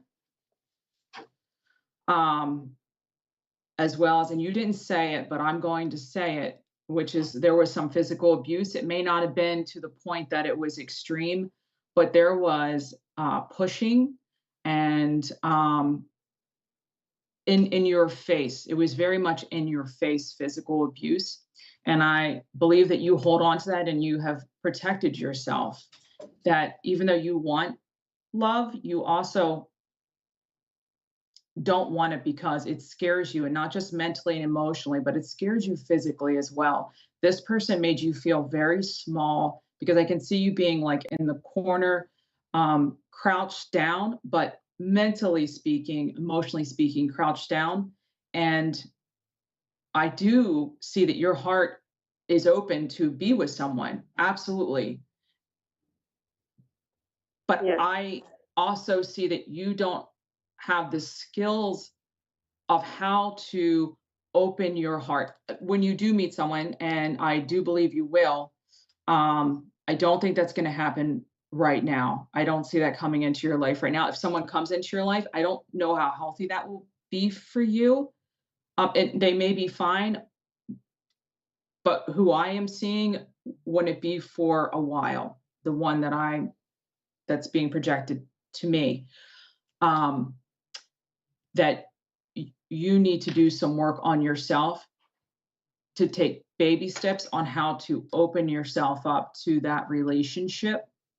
But also, when you get with the person, they also would need to, they don't need to, I shouldn't say, it would be beneficial if they went ahead and did some type of therapy with you as well. Whether that's, actually going to a therapist or doing some type of workshop or reading a book together. I think reading a book together, reading a book together that has some questions and you can write down things, because there's a lot that you keep in your head that you don't say out loud. And I think you would be really good at writing it down and showing your partner, whomever you want to be with, what's going on up there. It's another way to communicate, because the person that you were with before, what my guys were showing me is that your mouth was covered. So your ex covered your mouth, so to speak. You couldn't talk, you couldn't say who you were. You hid a lot of the true essence of you, even when it came to your hobbies, and something with your career, your job, and your ex. That was a huge issue with the two of you. Yeah. Either you gave it up completely, or he forced you to walk away from it, or there's something there that it just somehow it got destroyed. Does that make sense to you? Yeah. I get it now. Yeah. Still need the time, I guess. How I still don't know how myself to be healing. Yeah, I have therapies, and then she just keeps saying you need to love yourself. Don't you ever feel bad if you want to spend your money to buy a new clothes or go to beauty salon? You need to love yourself or something like that. Yeah, I try still. Right. All that is okay. It's good, love yourself and, get your nails done, do your hair, but that doesn't heal the core of who you are. That doesn't heal Yeah. all the damage that's been done. And you need to reach way down deep and pull it out and look at it and analyze it and let it go. That's what you really need to do. So I would say more of a psychotherapist, if you wanted to go in that direction. I would look for books. I would and get a journal, so that you can start writing out what this person did to you. Even write out the story of how the two of you got together and what happened, so you can look at it. So you're a visual person, more so than just talking. You need to literally see it on paper and look at it. Even I think even painting or drawing, you just like lots of visual around you.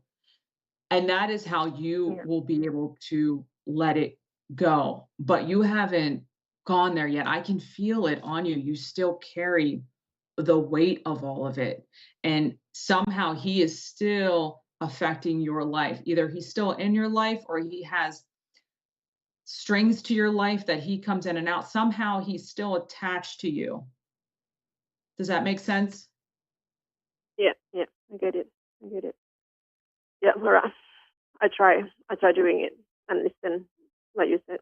No worries. Thank you very much for your advice, and you have a good night. You too. Namaste.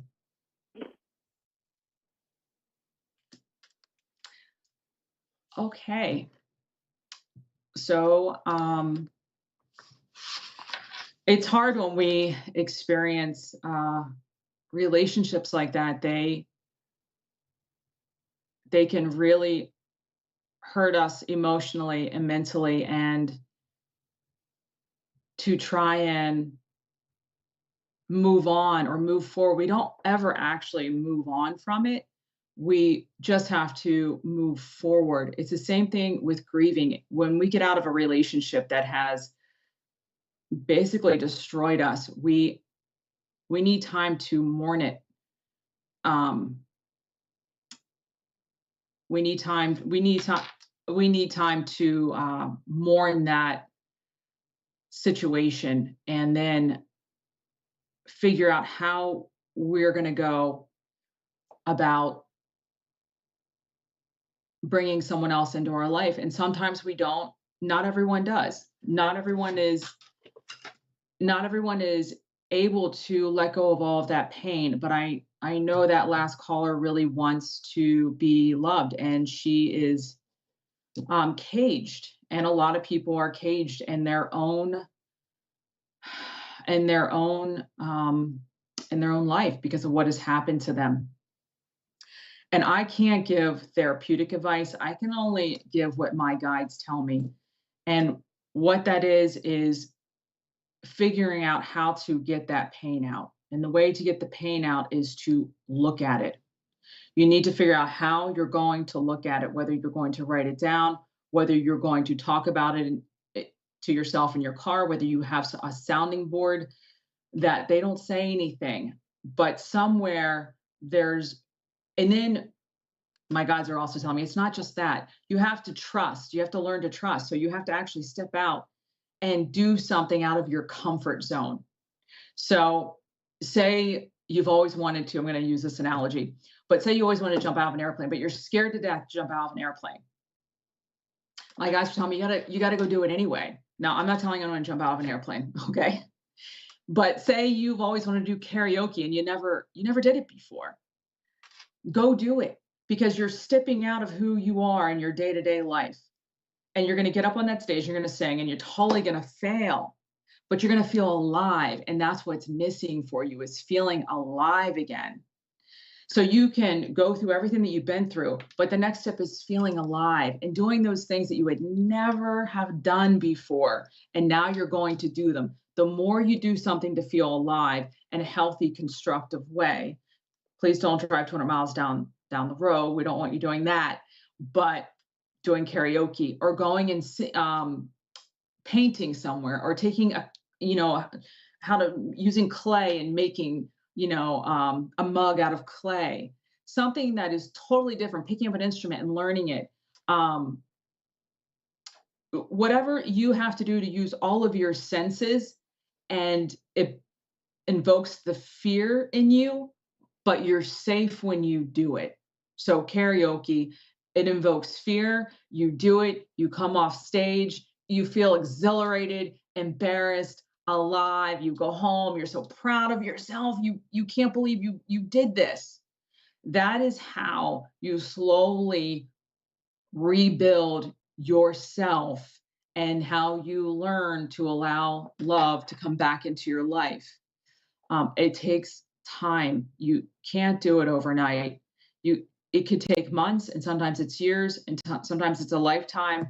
And it's not until the end of our life, if we're talking about romantic relationships, that we find someone. Or some of us are on the fast track and we can heal and get there, and we're ready to trust and jump in the deep end again. I personally am not one of those people, but they're out there. And if you're that's great. But it is all about jumping into the deep end again, slowly jumping in when you get into a relationship, because you got to look for those red flags. You have to know what they are. You don't want to get into the same situation again. So when you face the fear and you have all of this euphoria and you're feeling good about yourself and you're getting confident and you know who you are, and then you go and you start dating again, you take all that confidence with you, but you have to also look at the past and remember those red flags that you saw and what you don't want in your relationship again. So you have to remember that as well. So that is my advice on how do you move on. And for those of us who don't want to be in a relationship again, that's okay too.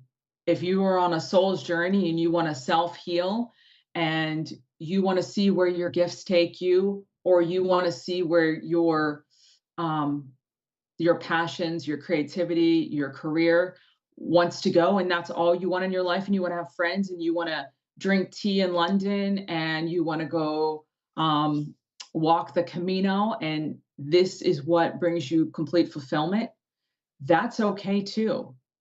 And perhaps for you, you do believe you've been through enough when it comes to relationships, whether it's with your parents, friends, romantic, and now you are working on yourself, and that's where you're going to go and for the rest of your life.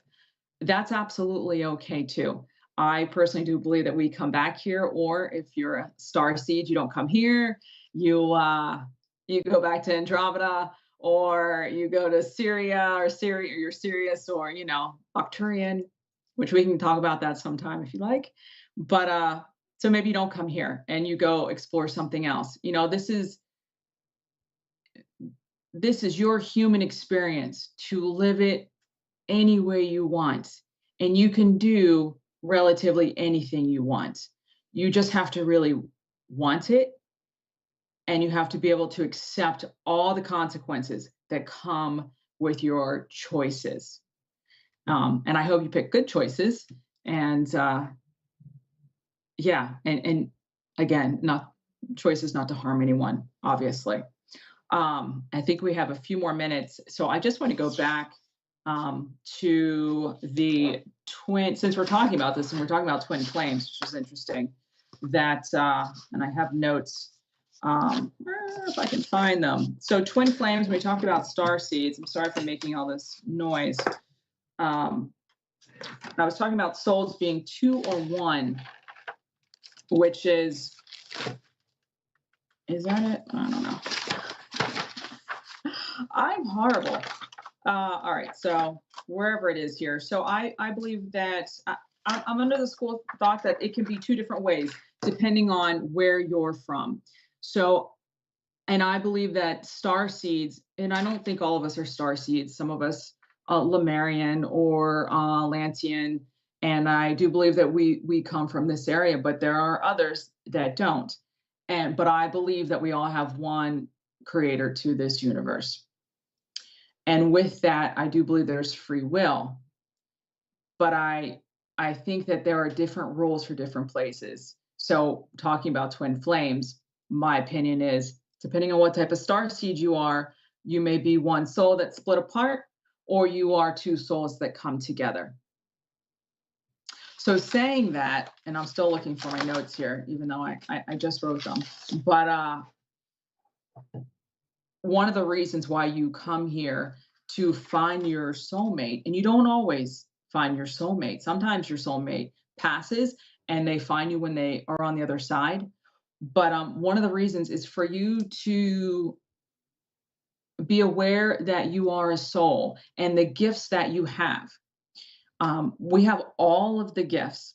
It's just like a musician. A musician can play the guitar, they can sing, they can write, but usually there's something particular that they do that they're an expertise on. They are a fantastic singer, a good guitarist. So that's the same way with our gifts. We can be great at hearing someone on the other side, like loved ones, but we may not be able to, I was going to say, talk to pets as my cat walks down. So maybe that's not your expertise. So when your twin flame comes, what happens is you awaken to all of these gifts, and usually downloads will start to happen. And then the dark night of the soul hits you because you don't understand what the heck is happening.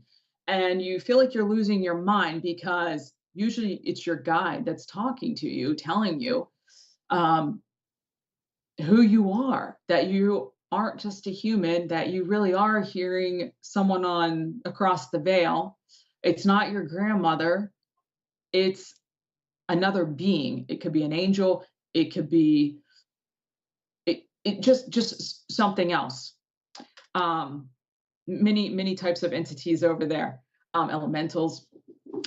And so your dark your dark night, you're going through all this, but yet you've met this person and you're trying to figure out why you recognize them. It's usually in the eyes when you look at them. The first time you kind of noticed, if you did the 20-year gap, which a lot of twin flames do, so that you can experience all this life in between, and then you take it all with you when you meet them. And it's like, when you see them, you look in their eyes, you see their soul, and you're recognizing yourself, basically. Either you're recognizing your own soul, or you're recognizing a soul that you became one with, and now you are one. So you're recognizing your own spirit, your own vibration, your own frequency. We're unique. We're like snowflakes, even across the veil. There are millions, trillions, whatever it is that you may believe, we are all unique. But when we meet our twin flame and we become one, we are also unique in our oneness together. It's like I'll use an example like a marriage on earth. Like there's only those two people, they make up one. So you have your own uniqueness with your twin soul, with your twin soul, your twin flame counterpart. So when you recognize them, you see yourself. You see this love that you have, and you come into union. Where it gets tricky is that they may not wake up with you. They may not want to ascend. They may not be ready to ascend. I mean, that's ultimately what you're doing. That's why you met them. So that's why they talk about the runner chaser. Now, if you have abuse and all of that, I don't subscribe to that type of twin, at least not in that way. And that gets into a lot. But that's why I say that you have a runner, because they don't understand what's happening. It's almost like, I can't do this. I can't do this.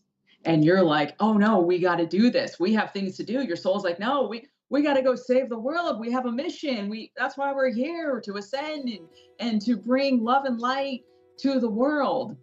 So you have the push and pull, and then it could go on until you leave here, or they could awaken and you actually create something.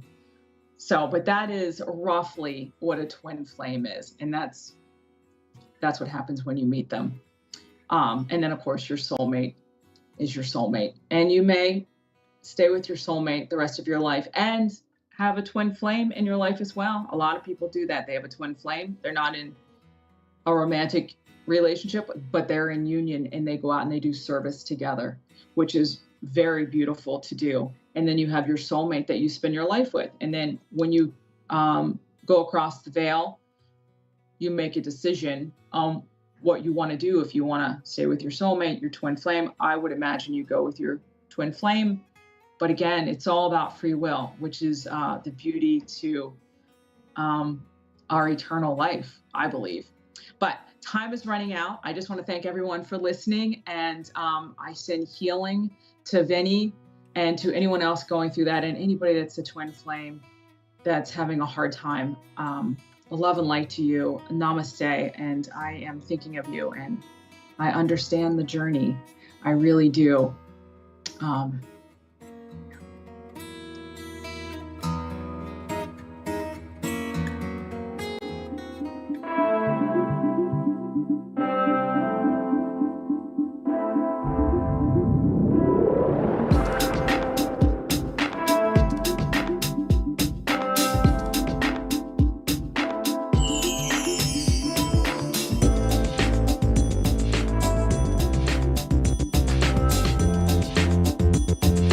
Listening to A1R Psychic Radio, Earth's #1 psychic radio network, and watching Moonstruck TV, enlightening television.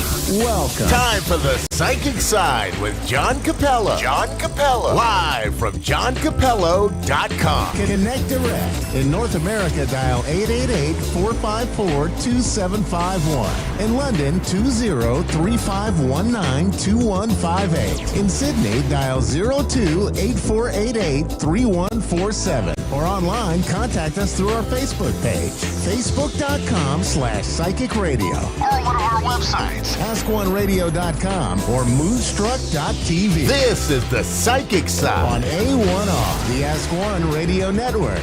Hello and welcome to the Psychic Side here on the A1R Psychic Radio Network, Moonstruck TV, and other fine places on the internet. I'm your host, Psychic Medium John Capello, and I'm from Texas. This show is about expressing the viewpoint of a psychic on today's issues and observing the world in general from this vantage point. You hear all the skeptics out there about psychic ability, and I like to just kind of counter that, if that's okay with you. I'm glad you're here to join me. And just let you know how someone like myself perceives the world. In addition, I talk a lot about astrology and how it affects us and my perspective of astrology as well. And so thanks for joining me. I appreciate that very much. Of course, we'll be taking callers today as well. I also like to just kind of always review the previous week of our show, and last week where I travel, because I go everywhere, at least in the Midwest region of the United States, around Texas, Louisiana, Oklahoma, Kansas. But last weekend I visited Fort Worth, Texas, and I was at the famous Billy Bob's, Texas. It was my first time, and it was amazing. I couldn't believe it. The place is just huge, and I didn't expect it to be that large. It's my mistake. I should have known. It's Texas. But I was at the Holistic Fair there, and I did well with my Aura camera, and I hope to return. There's a few things we got to work out about whether I can use the camera there when the other camera comes back. But I hope so. Because I like the venue and everything, and the people there. It was fun. But also last week I continue to talk a little bit about this aspect in the astrological aspect in the chart of the United States. And last week I talked about how Pluto, the planet Pluto, is uncovering a lot of corruption in the United States government. We had this Durham report that's out. And the news media doesn't want to talk about it because they should be embarrassed, but they're not. But it is uncovering a lot of corruption in the United States. And actually, that's a good thing because we've got to get it cleaned up. It's got to get better. And I'm not trying to be left wing, right wing. I'm just saying that, there's lots of things that just aren't right now. And we got to find a new balance and some place where everybody can live and know they get a fair shake. But this week, Pluto is in the news again, from my perspective, and that is because of the debt. You see, Pluto is in the second house of the United States, and it was in Capricorn for many, many years, which is government, power, and so on and so forth. But when it's in the second house, it has to do with values, it has to do with money, it has to do with the economy. And so we're seeing this debt situation crop up, and we're also seeing that that when Pluto is affecting the second house, it affects your finances, and Pluto is a kind of a rags to riches or riches to rags situation. And right now, it looks like we're in a riches to rags situation on our debt. So we're hoping that this will be taken care of, but I'm afraid they're going to kick the can down the road. But there is going to be a day of reckoning when we have to deal with our debts. You and I have to do it, so the government is going to have to do it at some point in time. Now I'm told we have a caller, and so I'd like to take a caller before I talk about this week and this week's topic. So. We have a caller, I believe that she's in Florida, or they're in Florida. Is that right? Lynn, okay. Hi, Lynn, are you there? Yes. Lynn, yes, I am. Hi, how are you doing? I'm fine. So you're in Florida, okay. And please speak up. I don't have my little earbuds in today. I should have put them on. But Lynn, it just seems to me that, are you a worrier? Are you a little bit of a worrier? Yes, I am. Mm-hmm. Okay. Are you worried about a man in your life? Are you worried about your family right now? That is true, yes. Okay. All right. Is there a specific area you'd like for me to look at? Because it just looks like, you kind of wear the world's problems on your shoulders. And that's very sweet of you and kind of you. But, I also feel like you probably need to learn to lighten up,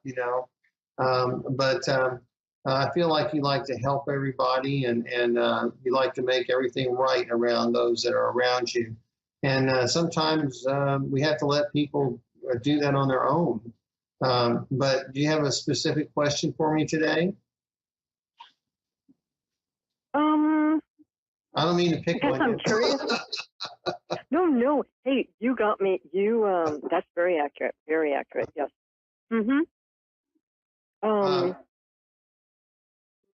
Thinking of having a move.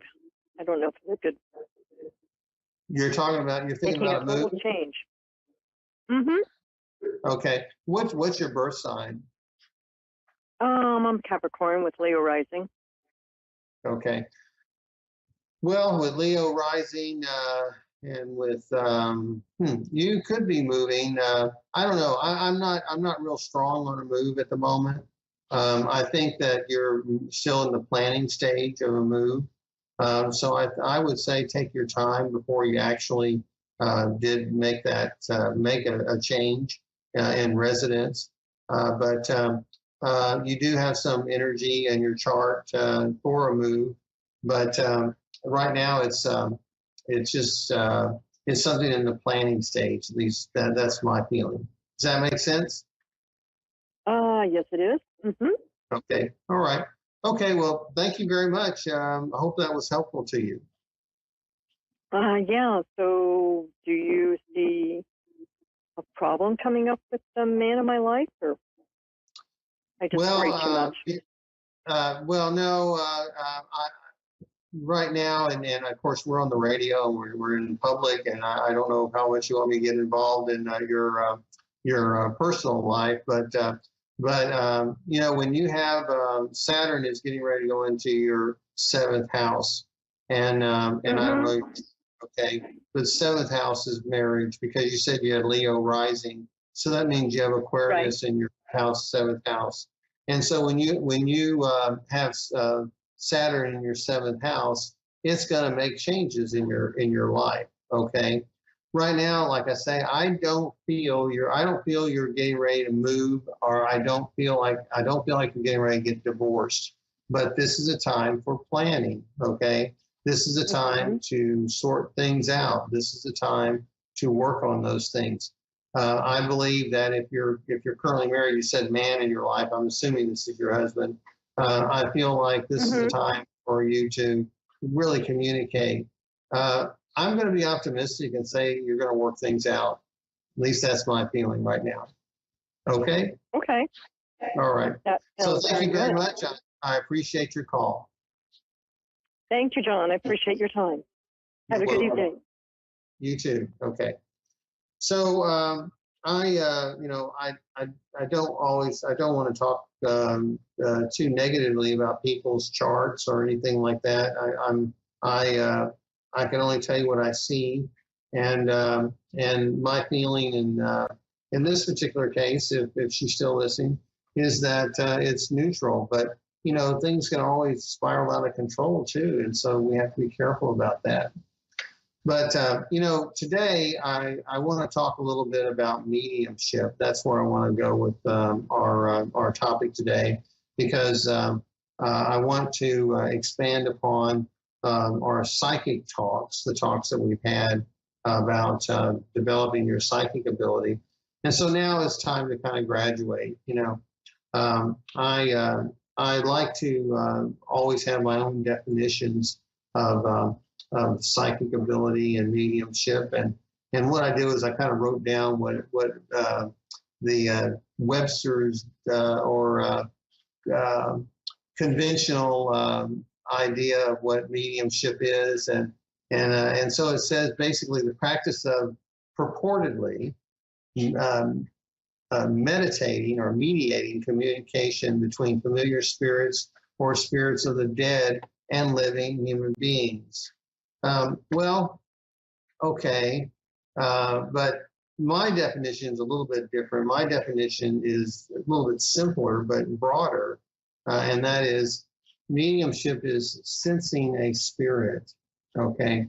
And so sensing a spirit is broader because, or sensing a presence, I should say, because it's not necessarily a spirit. And it could be an extraterrestrial.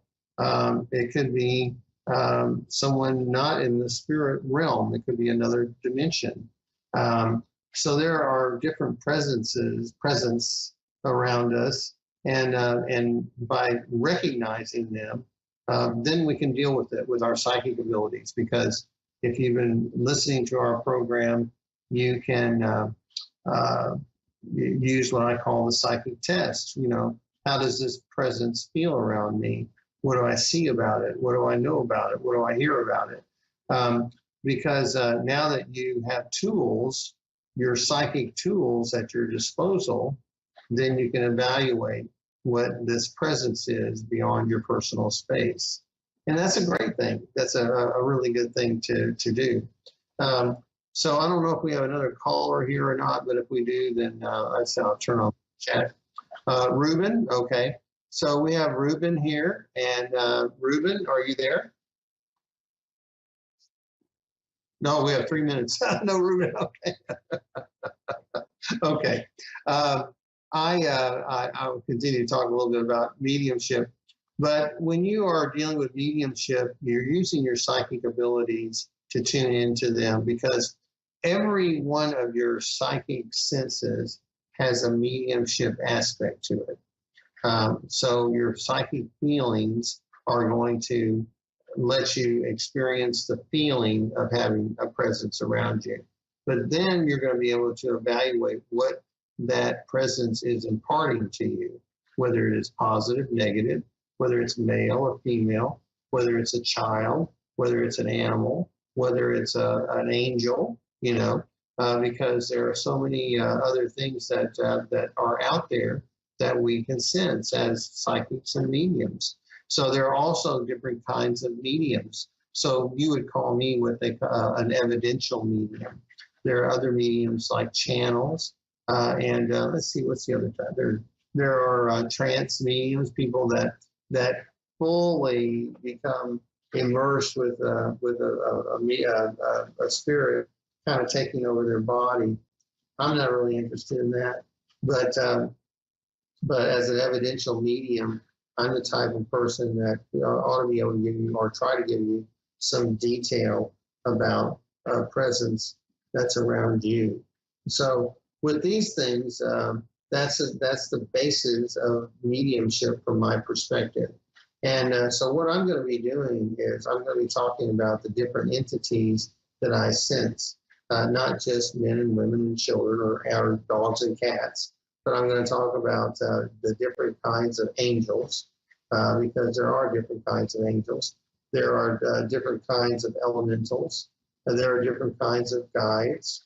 And then I'm going to talk about animal guides too, because as we grow and develop our program and we get an audience that hopefully will participate, because I like to not only just give readings for you, I'd like to hear your experiences as a psychic. So we're going to have a wonderful psychic with us on June 6th. Her name is Jennifer Farmer. She's a medium, psychic medium. And so she'll be joining us and talking about her new book and about grief. And that's another topic that we'll explore here on our program, because as a psychic, we have to explore and know the different kinds of grief. And so I have a book out called Open the Mind, Heal the Heart, which discusses a metaphysical perspective of grief.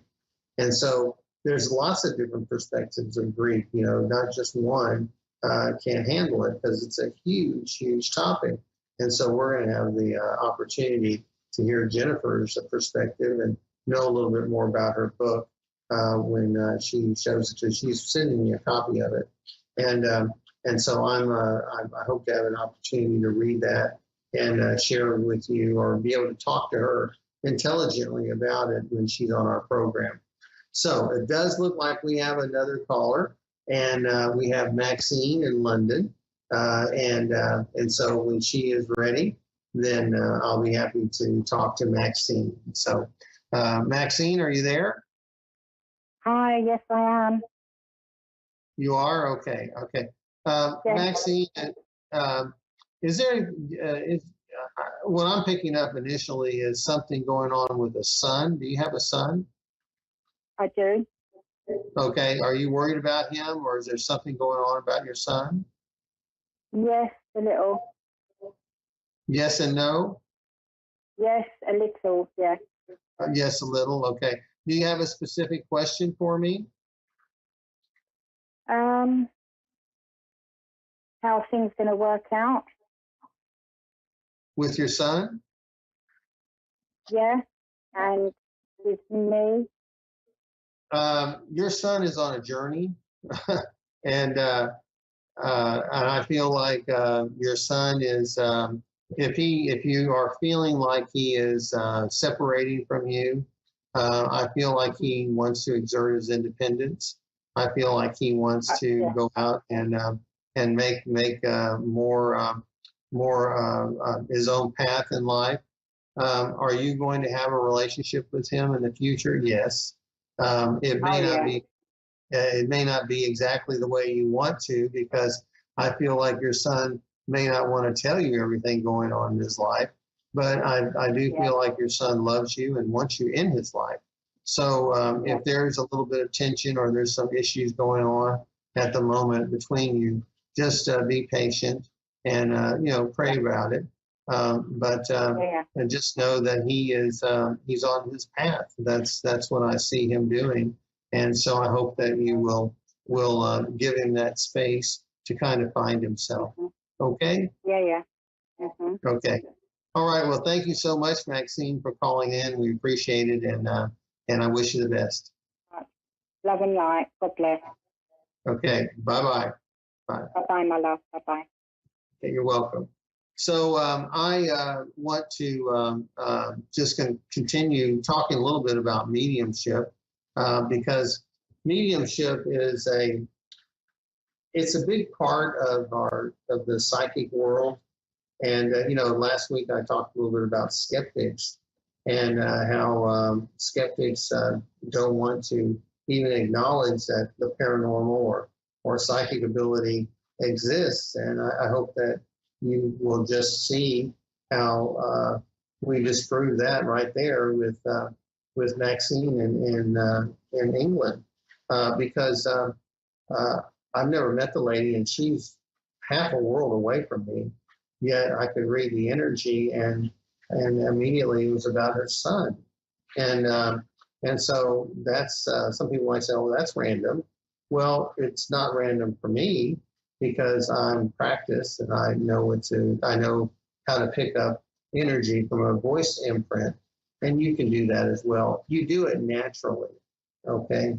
You do it naturally. So I don't want to put myself on a pedestal, because the things I do are done naturally. It's just, I trust it. And you may not have learned to trust your abilities like I've trusted mine, like I trust mine. Now, that doesn't mean I'm always right. I'm not. But in this particular case, I was, and with the prior lady as well, as far as the energy that she was experiencing at the time. So I want you to just pay attention, trust yourself, and know that, like I say, you're not always going to be right. And one thing I want to say to you about people is that when you're doing a psychic reading, psychic readings are the easiest thing to say are not true. And the reason why is because the client is the holder of the information. I don't know it, So if someone says, "Oh, that's wrong," well, it's wrong because they know the energy. Now, a lot of times they may not recognize it, and it just seems that this is something that you've got to recognize too. Sometimes people do not accept what you're saying because they have a different perspective. And for instance, I may have used this example before, but I was speaking to this gentleman about cars. I said, "Looks like you like cars," and he said, "No, I don't like cars." And I said, "Well, I'm seeing all these cars around you," and he says, "No, I don't know why you're seeing cars around me. I'm not really a big fan of cars." And his wife was sitting next to him in the audience, and she goes like this, and whispers to him. He goes, "Oh yeah, well, I'm the manager of a car lot," So it seems a little bit silly in a way that he would say he didn't like cars, but that I was wrong. I mean, I thought he liked cars because he was standing in a car lot, but that's what I was seeing around him, and so but he said no, and so was the arbiter of truth, not me. I can only tell you what I see, and it's my truth, but it wasn't his. So it's the same way with mediumship. It's if you see or you sense a presence around another person, then they say that they don't have that person. Well, that's the truth. It doesn't mean it's your truth. Your truth is that you see an animal or you see something around a person. If they can't take it, they just simply can't take it. So you just move on and you move to another area. And I may have told you that when you're clairvoyant, you may see several different images, like maybe televisions around a person, and you kind of have to pick one. Well, that goes back to that rubber band ball, because there's lots of different energies around people, and there's lots of different issues around them. But the predominant one is the one that you usually will pick to look at. So with that, I will delve a little bit more each week when I'm talking about mediumship, and I'm sure Jennifer will be able to share some of her thoughts about it as well. So I wanted to get started though with that definition, because if you start out with definitions and you start out with a foundation, then it's very helpful. And what we've been doing on our program, and this is, by the way, our 20th show, it's taken us 20 shows to get here, to talk about mediumship on its own merit, because we've had to build that foundation and get us ready to move to that next level. And that's why, you don't want to just jump into mediumship without a foundation of your own psychic abilities and knowing who you are and learning about yourself and developing these inventories of feelings and images and sounds and things like that. Because if you don't, then mediumship is not going to be as accurate. It doesn't mean you won't sense someone or won't sense something. It just means that you won't be as precise as you could be if you had practiced or learned a little bit more about your abilities prior to going to mediumship.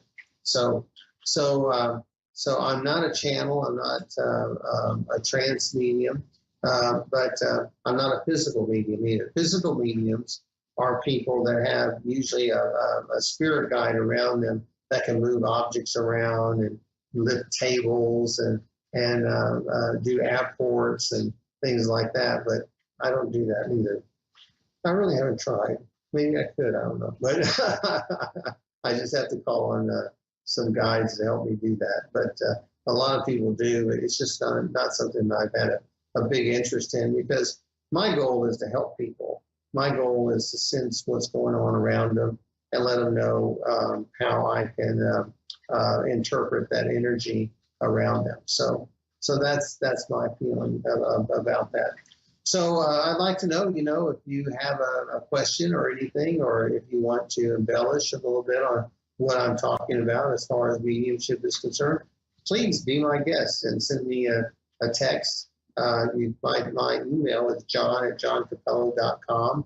You can go to my website and send me a message there as well. So I wanted to tell you too, we're getting a little bit close to our time, that I'm not traveling anywhere this week. I want to wish everyone a happy Memorial Day before the holiday this time. The following week, I'll be going to Houston, and I'll be at a place called Indigo Moons, and I'll be doing my usual spirit gallery auras and private readings. So if you are in the Houston area, be sure to come by and visit because I'll be happy to work with you, and I'd love to meet you too. So that'll be great. I've got a big June plan, and we're gonna have a meetup. We'll have a meet and greet in June, and so it's just always ongoing. Something's always happening here on the psychic side, and with my travels. So I want to just invite you to come along for the ride because there's just so many things that are going on. I meet such interesting people, and I hope to meet you one day. So with that, we're going to be closing down our program here in just a moment. I hope that we gave you some information that you didn't know before, and I hope that you are trying to develop your own abilities because it's that journey of self-discovery. It's something that you will benefit from by learning about yourself. And so with that, I want to thank our sponsor, Miracles of Joy, and I want to thank them for being with us and sticking with us. Use their promo code PSO223 for a discount. And be sure to like me on my Facebook page, on my Psychic Facebook page. So with that, thank you very much for joining me today. And I hope you join me next week here on the Psychic Side. So long. I'm John Capello. Bye-bye.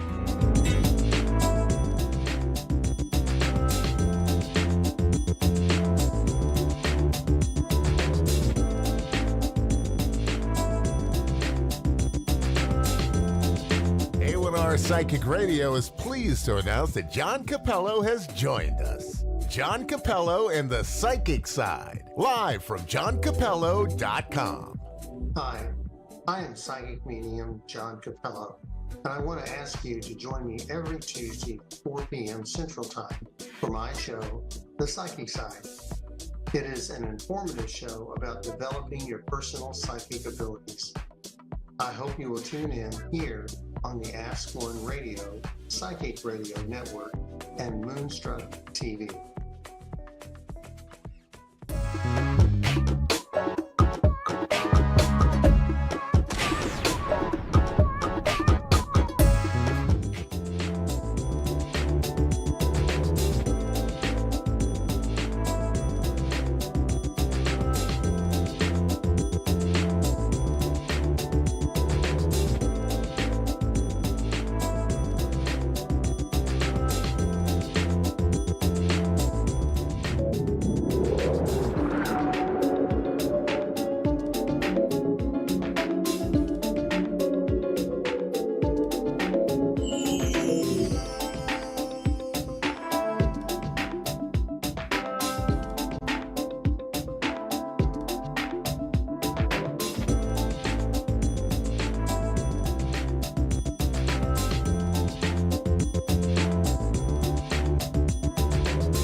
listening to A1R Psychic Radio, Earth's #1 psychic radio network, and watching Moonstruck TV, Enlightening Television.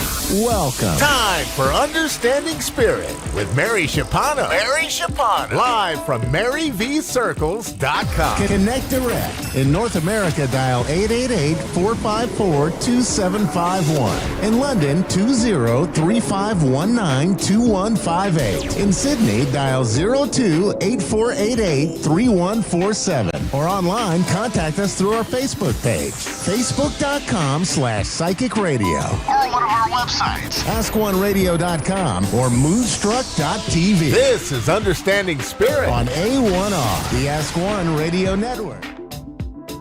Hello, everybody, and welcome to Understanding Spirit.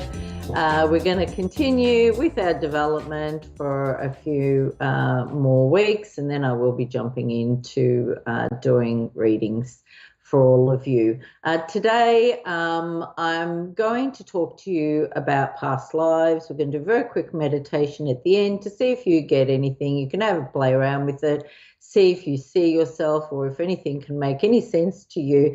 A lot of the traits that we have in our lives, in our current life, a lot of times do stem from past lives, and certainly even fears, phobias, people we don't like instantly, or people that we gravitate to instantly, can all come from past life experience.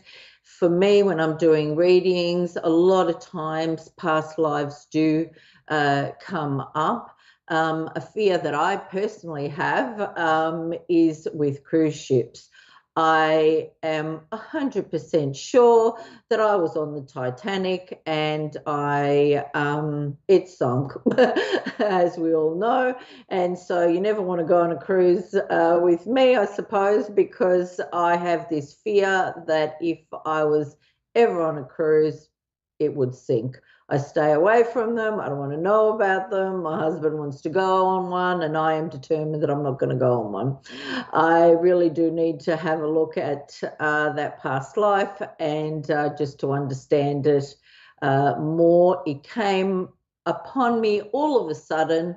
I was 40 years old. I used to love the beach, the water. I had no problem, swimming out far and whatever. And all of a sudden, I just saw myself as shark bait, basically, and I had a fear of drowning and whatever. So sometimes these things do come up, and they are from past lives, especially when they haven't been a part of your life. These feelings, any sense of claustrophobia or, things like that you hadn't experienced before. So they're always good to get to the bottom of.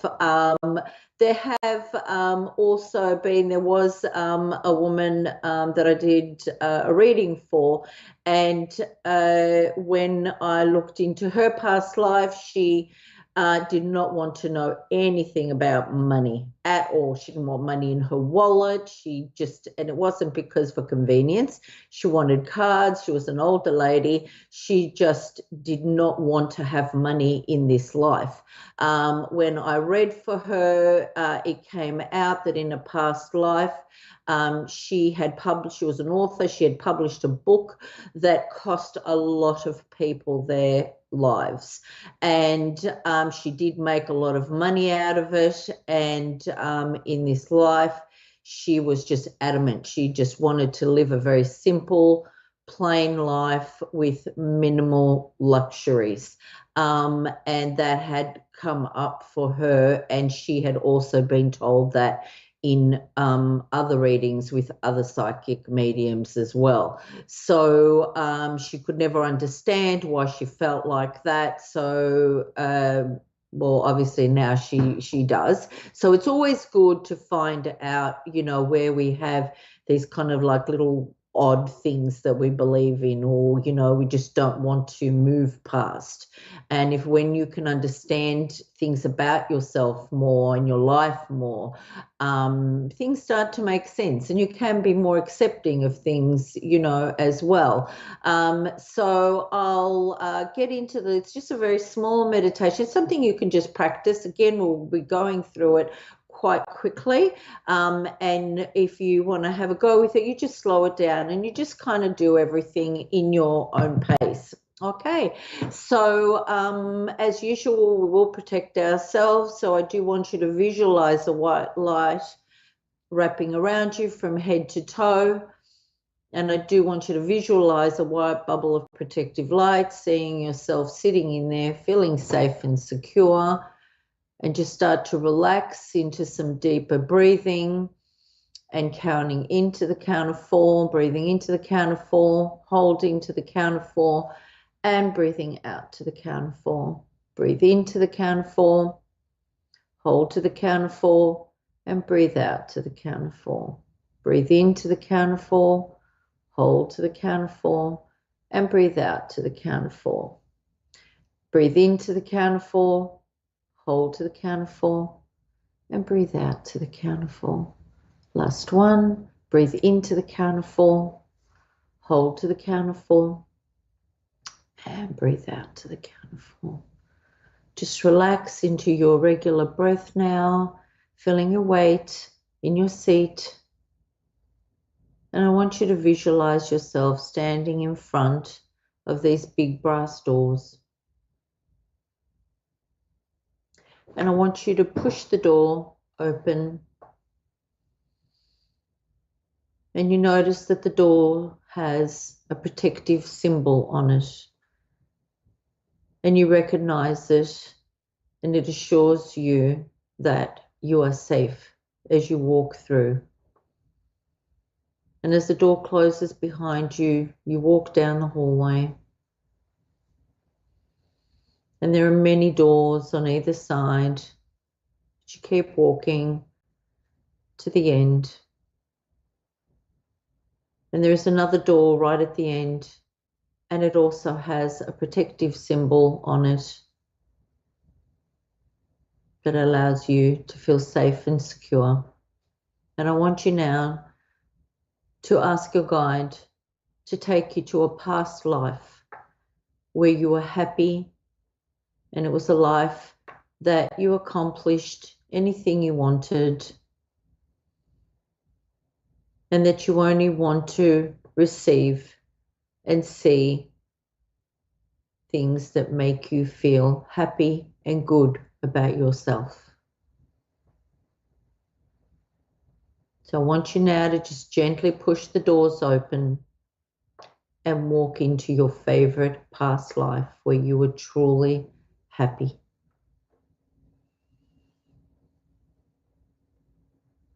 I want you now to just look down at your feet. Visualize your shoes. What do they look like? Start to move your gaze up your legs. What kind of clothes are you wearing? What period are your clothes in? Are you male or female? What do you look like? Remember to see, hear, sense, or feel your messages, or just have a knowing of what it is.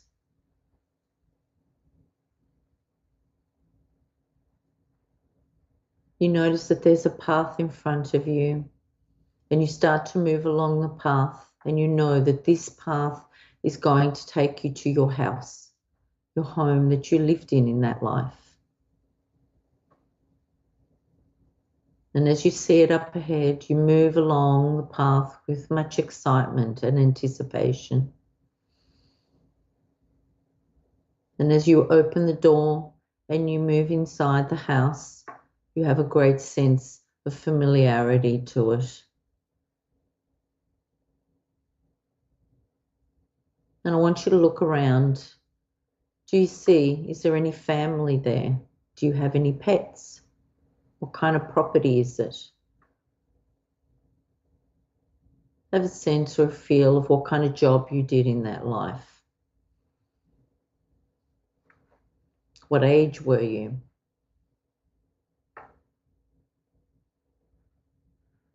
As you look around, get a sense of why you loved this life. What did you learn? Did you learn a trade? Did you have a business? Did you learn soul lessons? What was it about this life that made you truly happy and content?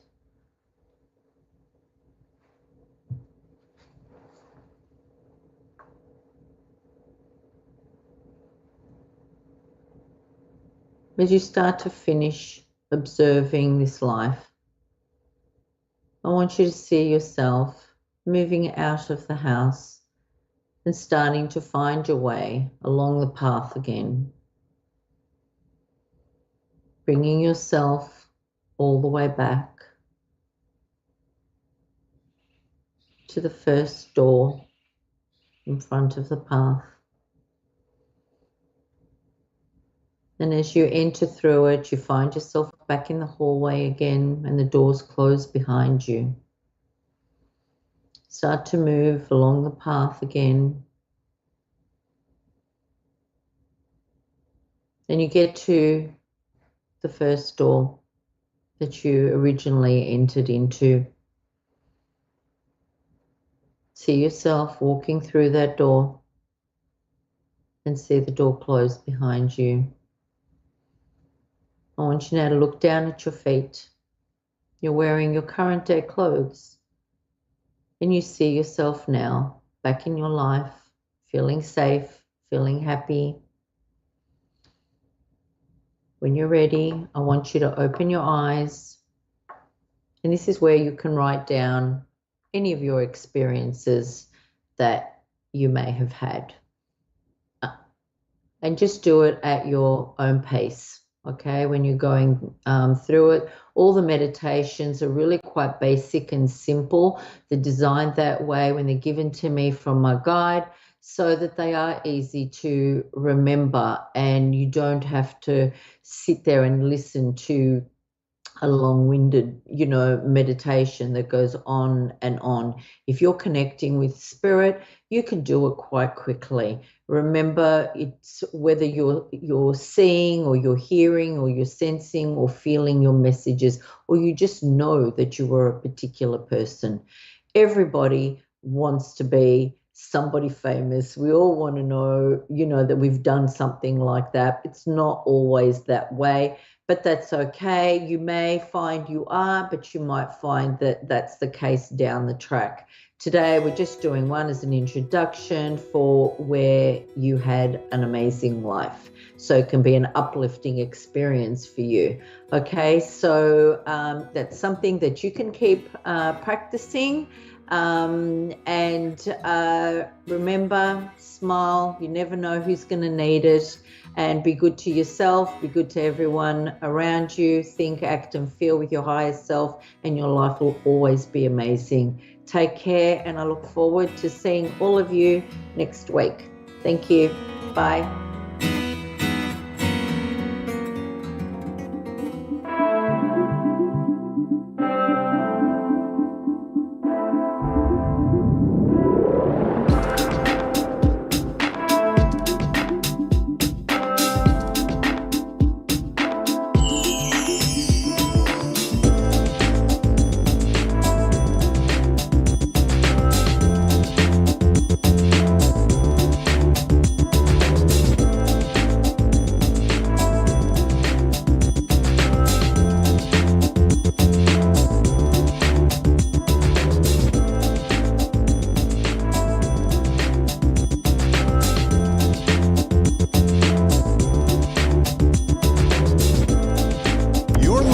To A1R Psychic Radio, Earth's #1 psychic radio network, and watching Moonstruck TV, enlightening television.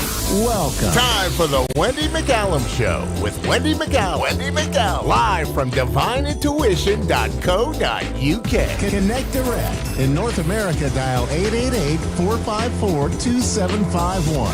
In London, 20-3519-2158. In Sydney, dial 02 212-8488-3147 or online, contact us through our Facebook page, facebook.com/psychic radio, or one of our websites, askoneradio.com or moonstruck.tv. This is the Wendy McCallum Show on A1R, the Ask One Radio Network. My name is Wendy McCallum, and this is A1R Radio and Moonstruck TV.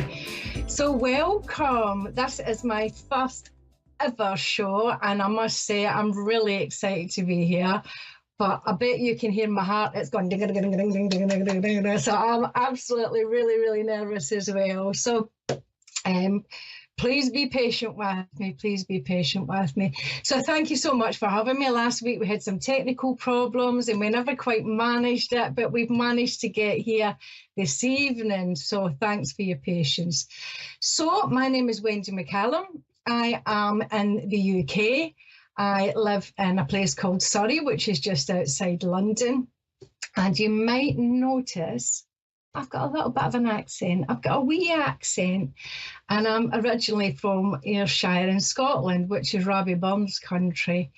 So I've been down in Surrey for about 30 years, but not lost the accent. So what is my show going to be about? Tell me. Well, I would like you to tell me what you want me to do. I would like to engage you. I would love to hear your stories. Really, I would love to help you understand your abilities. And, you know, where does it start, really, I suppose? How do you know you're psychic? What's the difference between psychic and mediumship? There's so many questions that when we get involved in this, it's really actually quite overwhelming, you know. So how do you know you're psychic? Well, you know, you might just know things. You might just feel things. You might be aware of things. You might walk into a room and just know instantly there's been an argument in that room because you can feel that energy. You can feel that tension. You might have dreams. You might have lucid dreams. You might have premonitions about things. And some premonitions are okay. And other premonitions can be not so nice, you know. So, for example, you've got to be kind of careful, really, because the amount of times I've walked up to somebody and went, "Oh, congratulations." And they're like, "What?" And I'm like, "Well, you're pregnant." And they're like, "No, I'm not." And you're like, "Oh, okay." And then 2 days later, you get a phone call. So you've got to be really, really careful with things. You might find that you're a good judge of character, or you get gut feelings about things, or you just feel things on a really deep level. And sometimes that's quite hard because as an empath, that's what that is when you feel things on a real deep level, and you know, when you connect, with other people. It can be quite hard because I got to a point where I just don't watch. I find it very, very difficult to watch the news or the TV, and I would love to hear your stories. So write in and tell me about these things. Do you find that you're like this, that you feel things on a deep level, that you find things really upsetting, or you get really over emotional and you think, "Oh my goodness, why am I getting so emotional about that?" So, you know, is everybody psychic? Can everybody be psychic? Well, yes, everybody can be psychic. And yes, everybody can be intuitive because everybody's got intuition. And you use that intuition.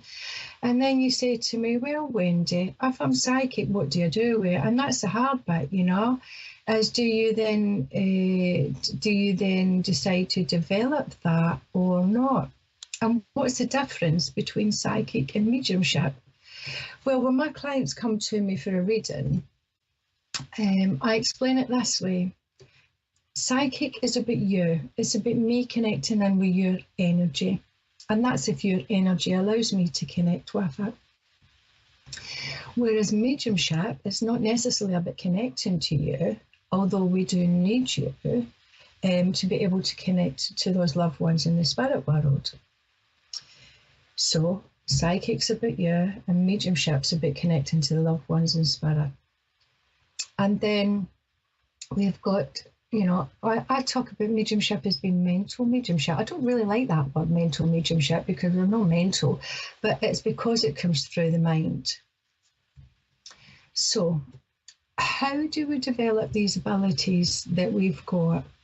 Or what should we do, you know, when we start feeling things or seeing things, you know, and when does it happen and who does it happen to? And, you know, for me, my psychic ability kind of kicked in my early 20s. And I remember I was actually in the car, and I'd been clubbing, been partying the night before, and I was taking some friends home, and I was driving on the motorway, and I was in the fast lane, and I was doing about 60, 70 miles an hour. And all of a sudden I heard really, really clearly, get into the crash position. And I was like, what? And I heard it again, get into the crash position. And I said to my passengers, get into the crash position. And they went, what? And they looked at me like I was crazy. I went, just do it. And I put my hand over my head. I think that's because I was driving. And my passengers put their hands over their heads. And if they hadn't have done that, we wouldn't have been alive, because literally within split seconds, the car that was in the lane beside us had come out and clipped us and then sent us into the central reservation. The car hit the central reservation, spun back, spun the other way, hit something, spun back, hit the other way. So it spun 3.5 times, ended up facing the wrong way on the motorway. And actually the back seat was metal. The back seat had snapped in half with the impact. All the tyres had completely blown out and were non-existent. And the front of the car was actually hanging out the front. So there really wasn't much left of the vehicle at all. And we managed to get to safety in the spirit. And then I heard she'd left the engine on. So I switched the engine off because I had a full tank of petrol. And we seemed to walk between the traffic across the other side of the road, and that was when I collapsed. And I had a suspected broken back and broken neck. So we were really, really lucky that I heard my guide, and that was when the first time that I heard Emily, my guide. So we've got different guides for different things. So you've got guides and guardian angels, okay? So your guides, guides will come and go, depending on learning curves, learning experiences, and what you've got to learn and what you're going through at that time. And guides will come to support you. But you've got guardians or guardian angels, as some people call them, and those guardians are with you from birth. Are with you even before you're conceived, as you come into this world. And those guardian or guardian angels are with you through life. And normally guides cannot intervene in life, but I believe guardian angel can, because Emily did that day. So that's one of my stories. I've got lots of stories. Like, if you want to tell me about your stories, please write in and tell me all about them. In fact, we'll get you on the show and you can tell everybody else about your experiences and stuff. So if you want to get in touch with me, get in touch with me at Facebook, which is Wendy McCallum Medium on Facebook, or Wendy McCallum at hotmail.com. So tell me your stories about your guides and your guardian angels. Okay. So how do you develop this ability? So what you've got to do then is you have to build a rapport. It's like a friendship that you build with your spirit team. And the more that you take time to get to know them, the more that they are able to get to know you and work with you. And then the more familiar you become with them. So we've all got different abilities. Some people might hear more, or some people might see more or feel more. So these psychic abilities are called the clair abilities. And we've got clairvoyance, which means clear seeing, clairaudience, which is clear hearing, clairsentience is clear feeling, claircognizance is clear knowing, and empathy is what we feel. So when we talk about seeing things, it's not external, it's not outside, it's internal, it's inside your head. Normally, very occasionally do you see spirit in full form, or very occasionally do you see things external, or very occasionally will you hear an external voice. But normally it's internal. So if you can imagine, do me a favour, just sit there for a moment, quieten your mind, and just think about your front door. Visualise your front door. What colour is it? Where's the letterbox? What is it? Now that's how you see things inside your head. So I'm aware that I've kind of prattled on a little bit here, or I've been talking quite a bit, yeah. So maybe next week we can begin to talk about the clairs, or a little bit more. And then maybe you can call in if you've got questions that you want to ask me about your abilities, or tell me stories that's happened or whatever. Now, exciting stuff. I'm going to be at MBS London, which is a Mind Body Spirit event at Olympia, London. That's this weekend from Friday to Monday. I'm going to be in stall D9, that's D for Delta, number 9. And I'm going to be showing all my artwork. So this is some of my artwork behind me here, yeah. And I'm going to be there. So come along and say hello. And if you come on my Facebook page and follow me on Facebook at Wendy McCallum Medium, I will be putting a voucher code so that you can get a little bit of a discount on your entry fee at Mind Body Spirit. So, ladies and gentlemen, and everybody, I thank you so much for taking the time to sit with me this evening. And I would like you to tell me what you want from me in future shows. I would love to bring in people to talk to you, to talk about different things, healing, crystals, Reiki, counselling, things like that. So please get in touch with me, Wendy McCallum Medium at hotmail.com. Take care, have a fantastic week, yeah, and I will see you next week. Sending you much love and blessings. Take care, God bless.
You're listening to A1R Psychic Radio, Earth's #1 psychic radio network, and watching Moonstruck TV, enlightening television. Welcome. Time for Your Time to Shine with Julie Yeager-Walker. Live from Wings of Souls with Julie.com. Connect direct. In North America, dial 888-454-2751. In London, 20-3519-2158. In Sydney, dial 02-8488-3147. Or online, contact us through our Facebook page, facebook.com/psychic radio. Or one of our websites, askoneradio.com or moonstruck.tv. This is Your Time to Shine on A1R, the Ask One Radio Network. Good evening, everyone, and welcome to Your Time to Shine, a radio show designed to help you explore your own divine gifts. Good evening, and thank you for tuning in with me and being here with me this evening, and I hope this finds you well. We are finally out of Mercury retrograde. Oh my gosh, I am so thankful. It was a rough one for me personally.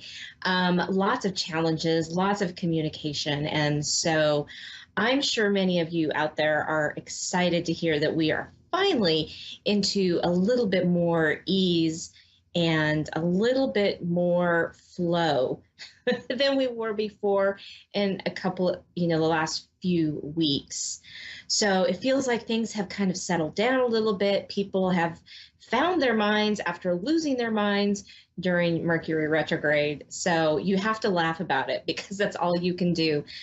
Sometimes Mercury retrograde is really great and sometimes it's really tough. So here we are on the other side, on the flip side of it. So glad you are all here this evening. I was reading an article today about burnout, and I thought it was really interesting. It was talking about burnout, and it was talking about the symptoms, the signs, and then some of the things that you could do to prevent burnout. Now, burnout doesn't have to do with just a job or an occupation, right? You could have burnout with family. You can have burnout with friends or life in general. So I'm sure at one time or another, one of you, all of you, have felt the burnout, right? It starts out, things are fine, stresses, okay, well, there's a little bit of stress here and there. And then pretty soon it becomes a lot of stress. And then pretty soon it becomes chronic stress where it never leaves and you feel like you just want to throw in the towel, right? We've all been there. Nothing feels right. You don't want to do anything. You're unmotivated. So when that happens, what do you do? Actually, the first thing that you should do is if you can realize it and be in awareness of it before it happens, and then you can kind of take control of it. Now, I'm sure a lot of you are saying, well, I don't have control over that because I can't control what happens in my job or with my friends and my family. That is true. You can only control what you can control, which is yourself and your space and your own well-being. And so checking out and being in that space of awareness and knowing, this looks like it's heading for burnout, and stopping it or trying to minimize it before it gets a real hold on you is really important. So when you start feeling those signs of burnout, of, the stress level going up, it's time to stop and take a break. And interestingly enough, we all think, oh, I just need a vacation. I just need to go on vacation, or I need to get away for an extended weekend. And that is fantastic. And yes, that definitely helps. But when you are in the depths of burnout, that is really not going to do anything. It gives your body a break and a release for a few days, maybe a week, but then it comes right back and you get right back into it. And you think, oh my goodness, I need another vacation. And I've only been back, to my job. I've only been dealing with my family for 2 days and I'm ready to jump ship again. So it's important to find those balances before you hit that. And I will say that when you're in constant stress, your body stays in that fight or flight mode. And so it releases a lot of cortisol. And if you are in that space of fight or flight all the time, releasing that cortisol, you start to gain weight, or you can't lose the weight because your body is ready to react. It's storing up all that fat for energy so that you can be on the go if you need to, right? Way back when we were starting out as prehistoric beings, right? We needed that. We needed to have that flight response. But we don't really need that anymore, thankfully. Normally, we're not being chased by dinosaurs. So, in today's world, hopefully, most of us don't need that. That we're in a situation where we have to be in flight mode.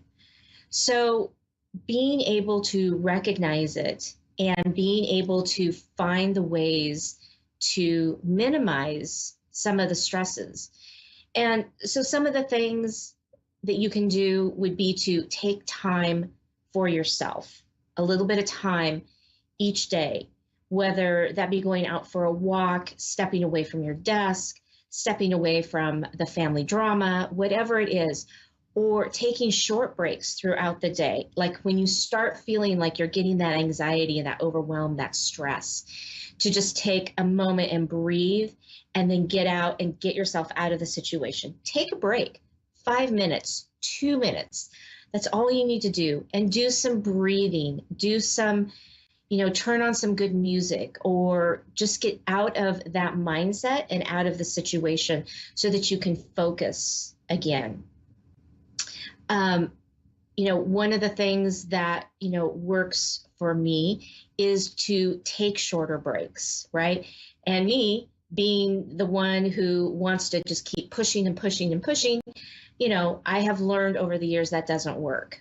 My body reacts to that. So it's a matter of taking these short breaks. It's a matter of taking deep breaths and finding your time in the evening to slow down, to take a break, to take a breather.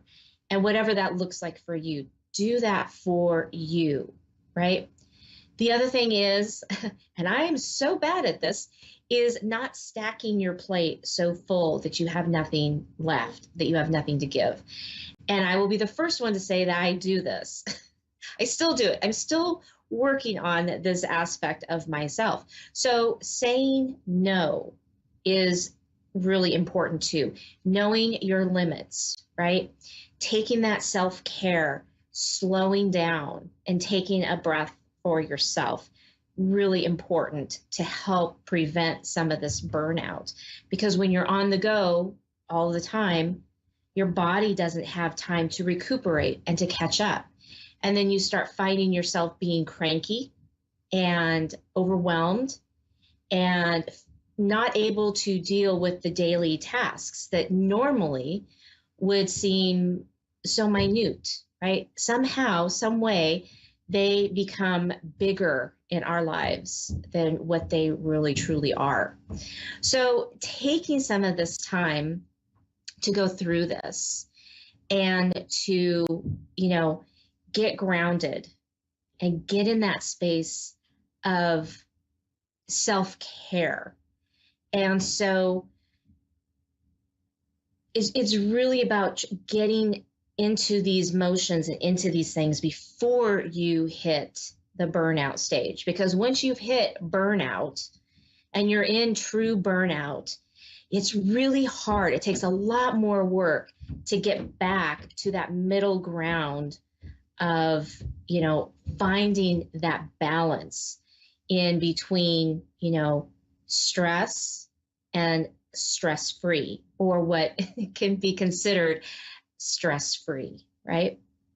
So take a few minutes and kind of write down some of the things that would help you get back into a balanced state of being before you get to that burnout point. Have those things ready, right?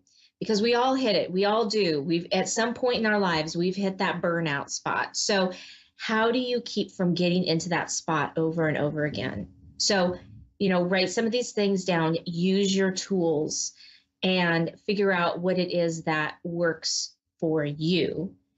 And then do that, right? Whatever that is. Another thing that I find actually works really, really well is being in gratitude and doing like ramblings, what I call ramblings of gratitude, and just rattling off all the things that I'm grateful for, from the littlest things to the biggest things. And it helps shift my mindset, or having some mantras. What are mantras? Mantras are those positive statements that help you in the manifestation process, actually, too. But these will help you get into a different frame of mind and a different mindset. It will start changing the chemicals in your body to a higher frequency and a higher vibration. So whatever that looks like for you, get into that realm, get into that motion, and start getting back into your normal balance to avoid that burnout. Okay. Fantastic. All right. We have a caller on the phone right now. We have Jamie in Ohio. Good evening, Jamie, and welcome to Your Time to Shine. Good evening. How are you? Good. How are you? I'm good, thank you. What can I do for you this evening? I was just calling about my mom. Okay. She has crossed over, and I was just wondering if you pick up anything from my mom. Okay. Jamie, let me see if I can tune in and get your mom to come forward. And while I'm doing that, there'll just be a little moment of silence, and then I'll be right back with you, okay? Okay. Thank you. Thank you.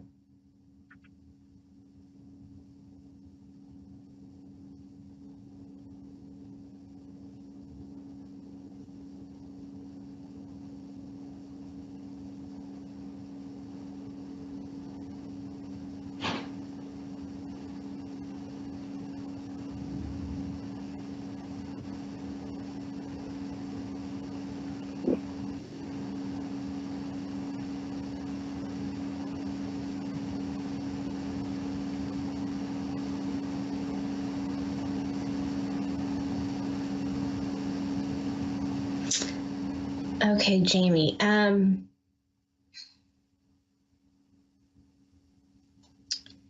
She's very quiet. Was she kind of a quiet person? No. In her human life? That's interesting. She's being very, very quiet. Okay. She is showing me stars. Like reaching for the stars. Okay. And so, are there things right now that you're looking at in your life that is kind of stretching you either out of your comfort zone or where you feel like you're reaching for the stars right now? Maybe a little. Okay. She's showing me like she's reaching up, like she's trying to grab something. Okay. So, grabbing hold and taking initiative and taking that stance, if that makes sense. Okay. Mm-hmm. Okay.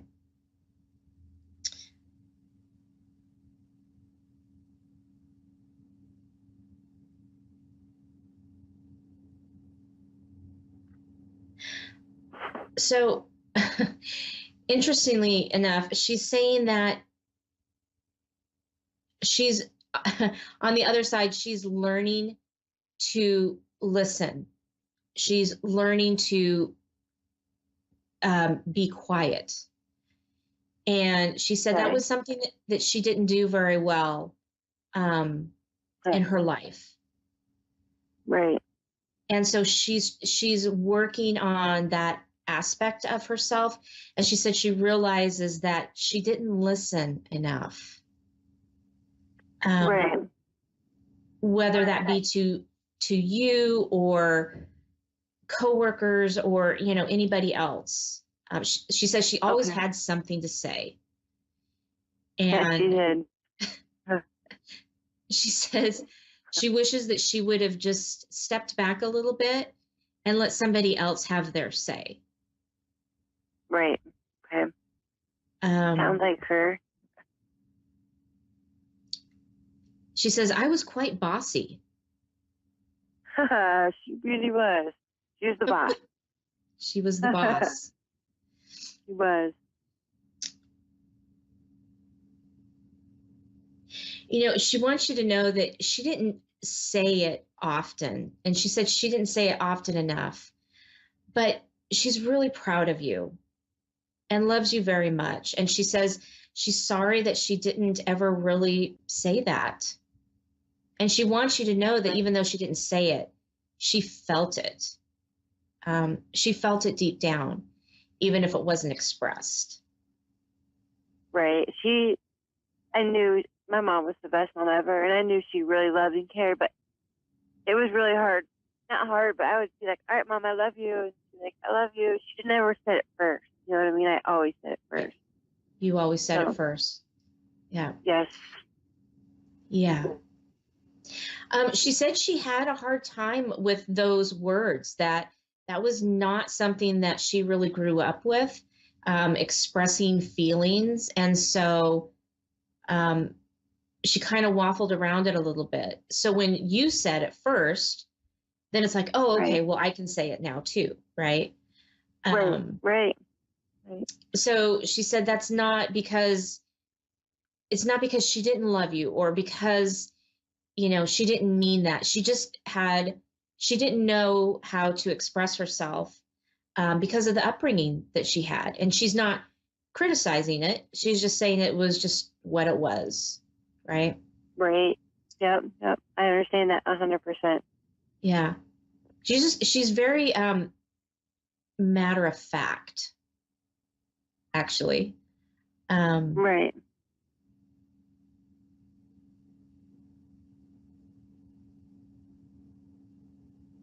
She keeps saying, you're going to be fine. You're going to be just fine. Does that resonate with you? I mean, I don't know. I mean, she has told me that before. She really has. About certain things, but it's really hard without her. I'll just say that. Yeah. And I was just hoping that she's doing okay. You know what I mean? She is. Yeah. She's doing great on the other side. She says she's really taking stock of her life right now, and what it was that she didn't do. Maybe she should have done better. So she's really taking this time right now to really dive into that piece. Right. I just have one more question. Sure. Before, you know, because me and my sisters took care of her towards the end of her life, and she had asked me one thing to do for her, and I promised I would. And I'm just wondering if she knows that I kept her promise to her. Like, I did what she wanted. She's saying absolutely you have, and she had no doubt whatsoever that you were going to be able to keep that promise. Okay. I did. Yeah. The house that I live in was my childhood home, and I promised her I would keep it in the family, which I did. I kept it. Me and my husband and my kids, we moved in here, and we live in her house that her and my father raised us in. So that was my promise to her. I just was wondering if she knew that I kept her house. Oh yeah. She's right there with you. She's right there with you in your everyday life. She really hasn't gone anywhere other than she's changed physical form, right? So right. She's enjoying dinner with you guys when you sit down and have dinner.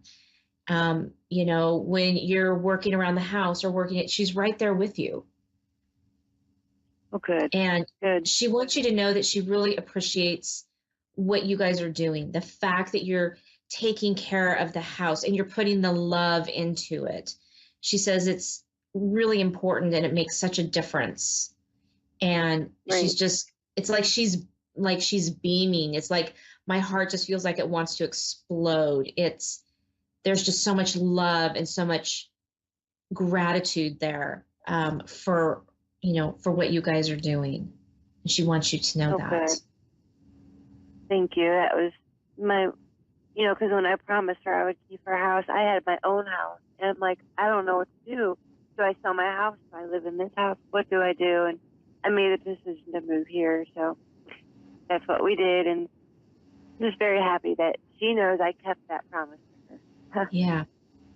She says the in my important thing. bedroom is, go ahead. Oh, go ahead. No, go ahead. She says the important thing is that you are happy. She appreciates the fact that you kept your promise, but she wants to make sure that you are happy with that decision. Right. I am. I have my good and bad days. It's hard to be here in a house without them, my mom and dad, but right. I wouldn't want to be anywhere else. You know what I mean? Like my bedroom is where was their bedroom. I'm in that bedroom, so it's hard. But like I said, I wouldn't want to be anywhere else. Right. She says, do what you need to do to the house to make it your own. Don't feel like you have to keep it exactly the way they kept it or the way you remember it. Let it be, let it be something like a work of art through your heart. And as you do that, as you change things, it could be a coat of paint, right?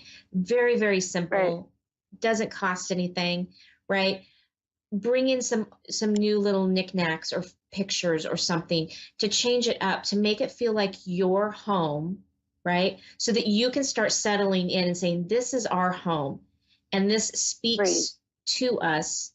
It speaks about us, but yet you have that memory of, but then there's the solid bones that was your mom and dad's home. Right. Well, we've been here 2 years, and we literally redid the whole house. I'm talking we took out the kitchen, we took out everything and redid it. So we did remodel the whole house. Oh, good. Complete makeover. Yes. And those were things that she wanted done while she was alive, but she, got sick and stuff. So I was hoping that she'd seen everything that we've done to her house, that she would have been so happy. Most definitely. Yeah. You're good. My main thing is I just want her to be happy. So. And she most definitely is. She most definitely is. Good. That makes me happy that she's happy. Yeah. But that's pretty much all I had was just about her. Does she have anything else for me?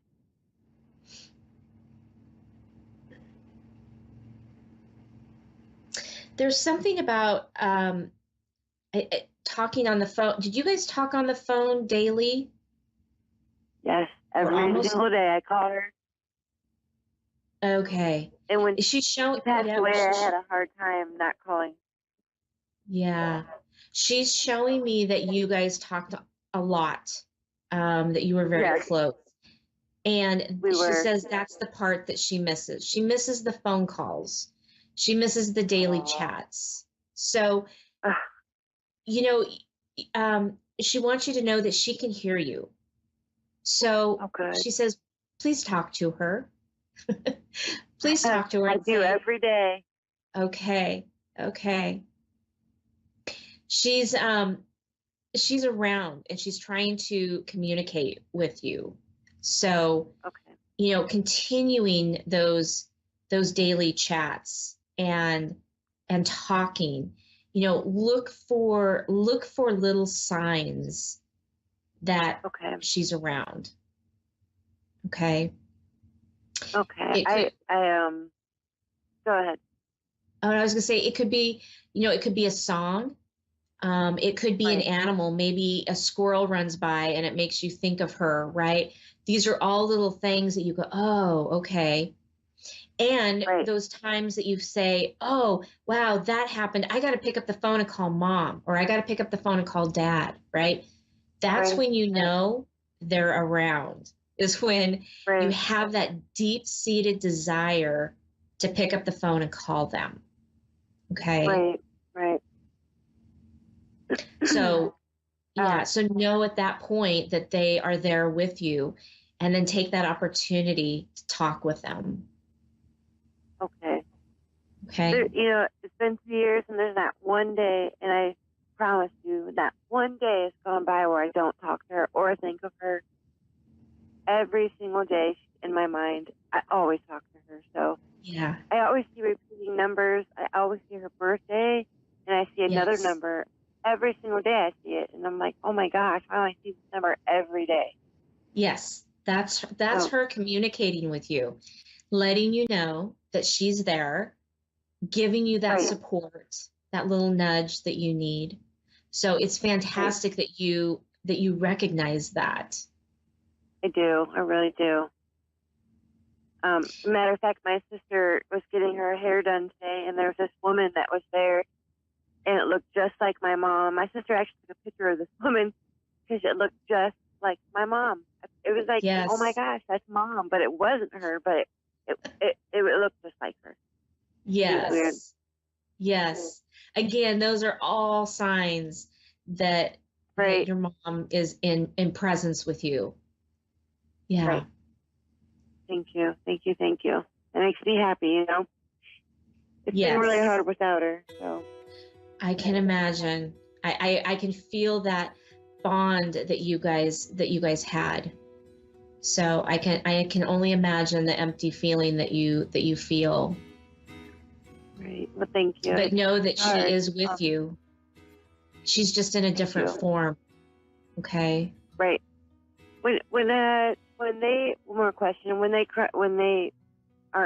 in a different form, obviously they still know their life and stuff. But does she know? Like, I don't know. Do they know? Like, okay, well, that's my daughter. And I mean, do they think still? You know what I mean? They do. Yes. Okay. Yeah. Everything is about energy, and we're all energy. Even in our human selves, we're energy. So it's just about the vibration and the frequency of that energy. And, just because they've lost their human bodies doesn't mean they don't understand or remember how the humanness and the human bodies, work and what we have to do. Right. So. Right. Okay. Well, now, Jamie, is she with my father? Actually, I'm sorry, what? It was my mom. It's my mom and dad together. It's my mom with my dad up there. Yeah, they are together. They are? Yeah. Okay, good. And Jamie, we're coming down to the last few seconds of our show, so I do need to say goodnight, but I want to thank you so much for calling in. Okay. Thank you so much. You are so welcome. Well, that does it for me, everyone. Have a wonderful evening. If you would like to connect with me, go to my website at wingsofsoulswithjulie.com. My Facebook pages, Julie Yeager Walker Medium, or Your Time to Shine. Have a wonderful evening, everyone. We'll see you next week. Amazingly accurate, clear answers to any question. You'll love Suzanne Marie readings. Clairvoyant reader and spiritual light trance medium. Tarot is used for spirit confirmation. She's been a spiritual reader for 30 years and would love to be able to bring accurate, clear, visionary readings for those who seek answers. Available online and phone. Call 320-455-2303 or email readingsbysuzanne@gmail.com. Suzanne Marie. Check her event page for specials. A1R Psychic Radio is pleased to announce that John Capello has joined us. John Capello and the Psychic Side, live from johncapello.com. Hi, I'm psychic medium John Capello, and I want to invite you to go to my website at johncapello.com and learn more about my work. My career has spanned over 30 years, and I've had the privilege to share my psychic and mediumship abilities with thousands. I hope to hear from you soon.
You're listening to A1R Psychic Radio, Earth's #1 psychic radio network, and watching Moonstruck TV, enlightening television.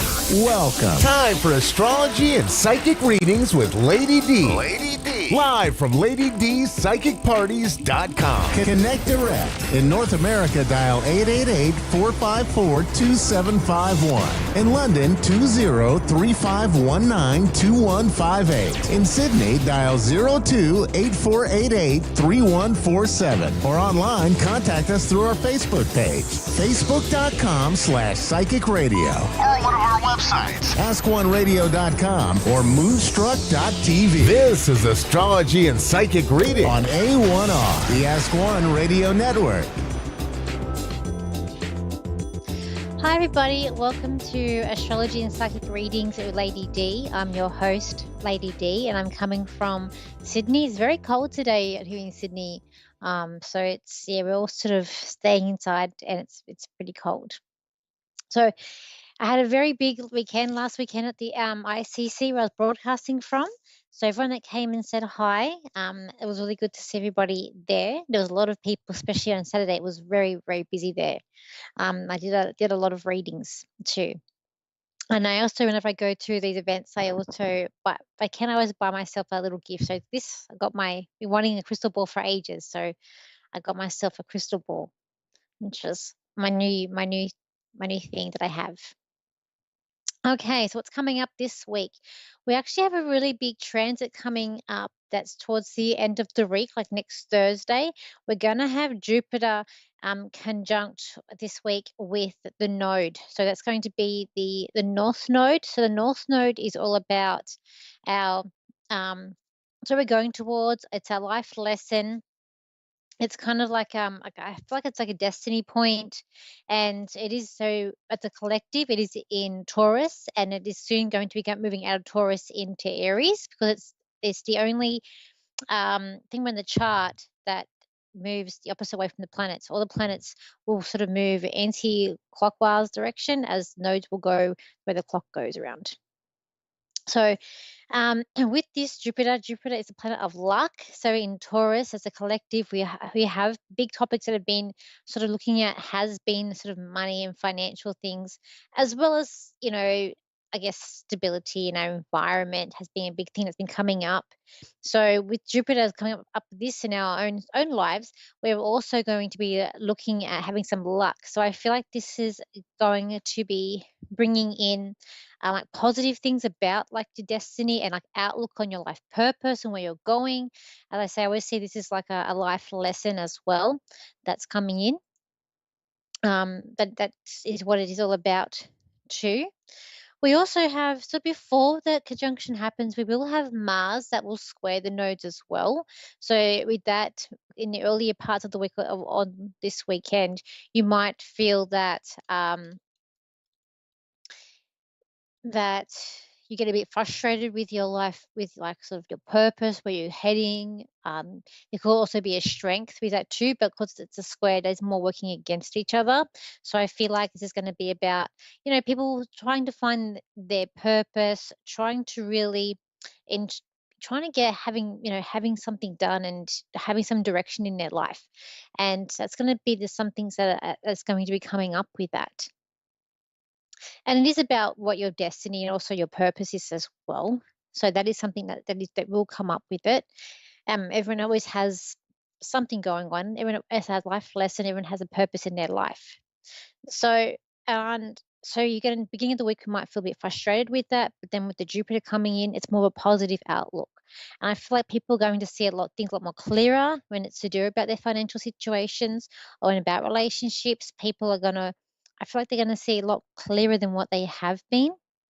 We've also people thinking more clearly as well. I feel like it's about going for what you want. So people, like, we're all going to be sort of like thinking like we want to do that, or that's really going to be coming into our minds and heading towards that direction, and like putting what we've been trying to achieve into practice as well.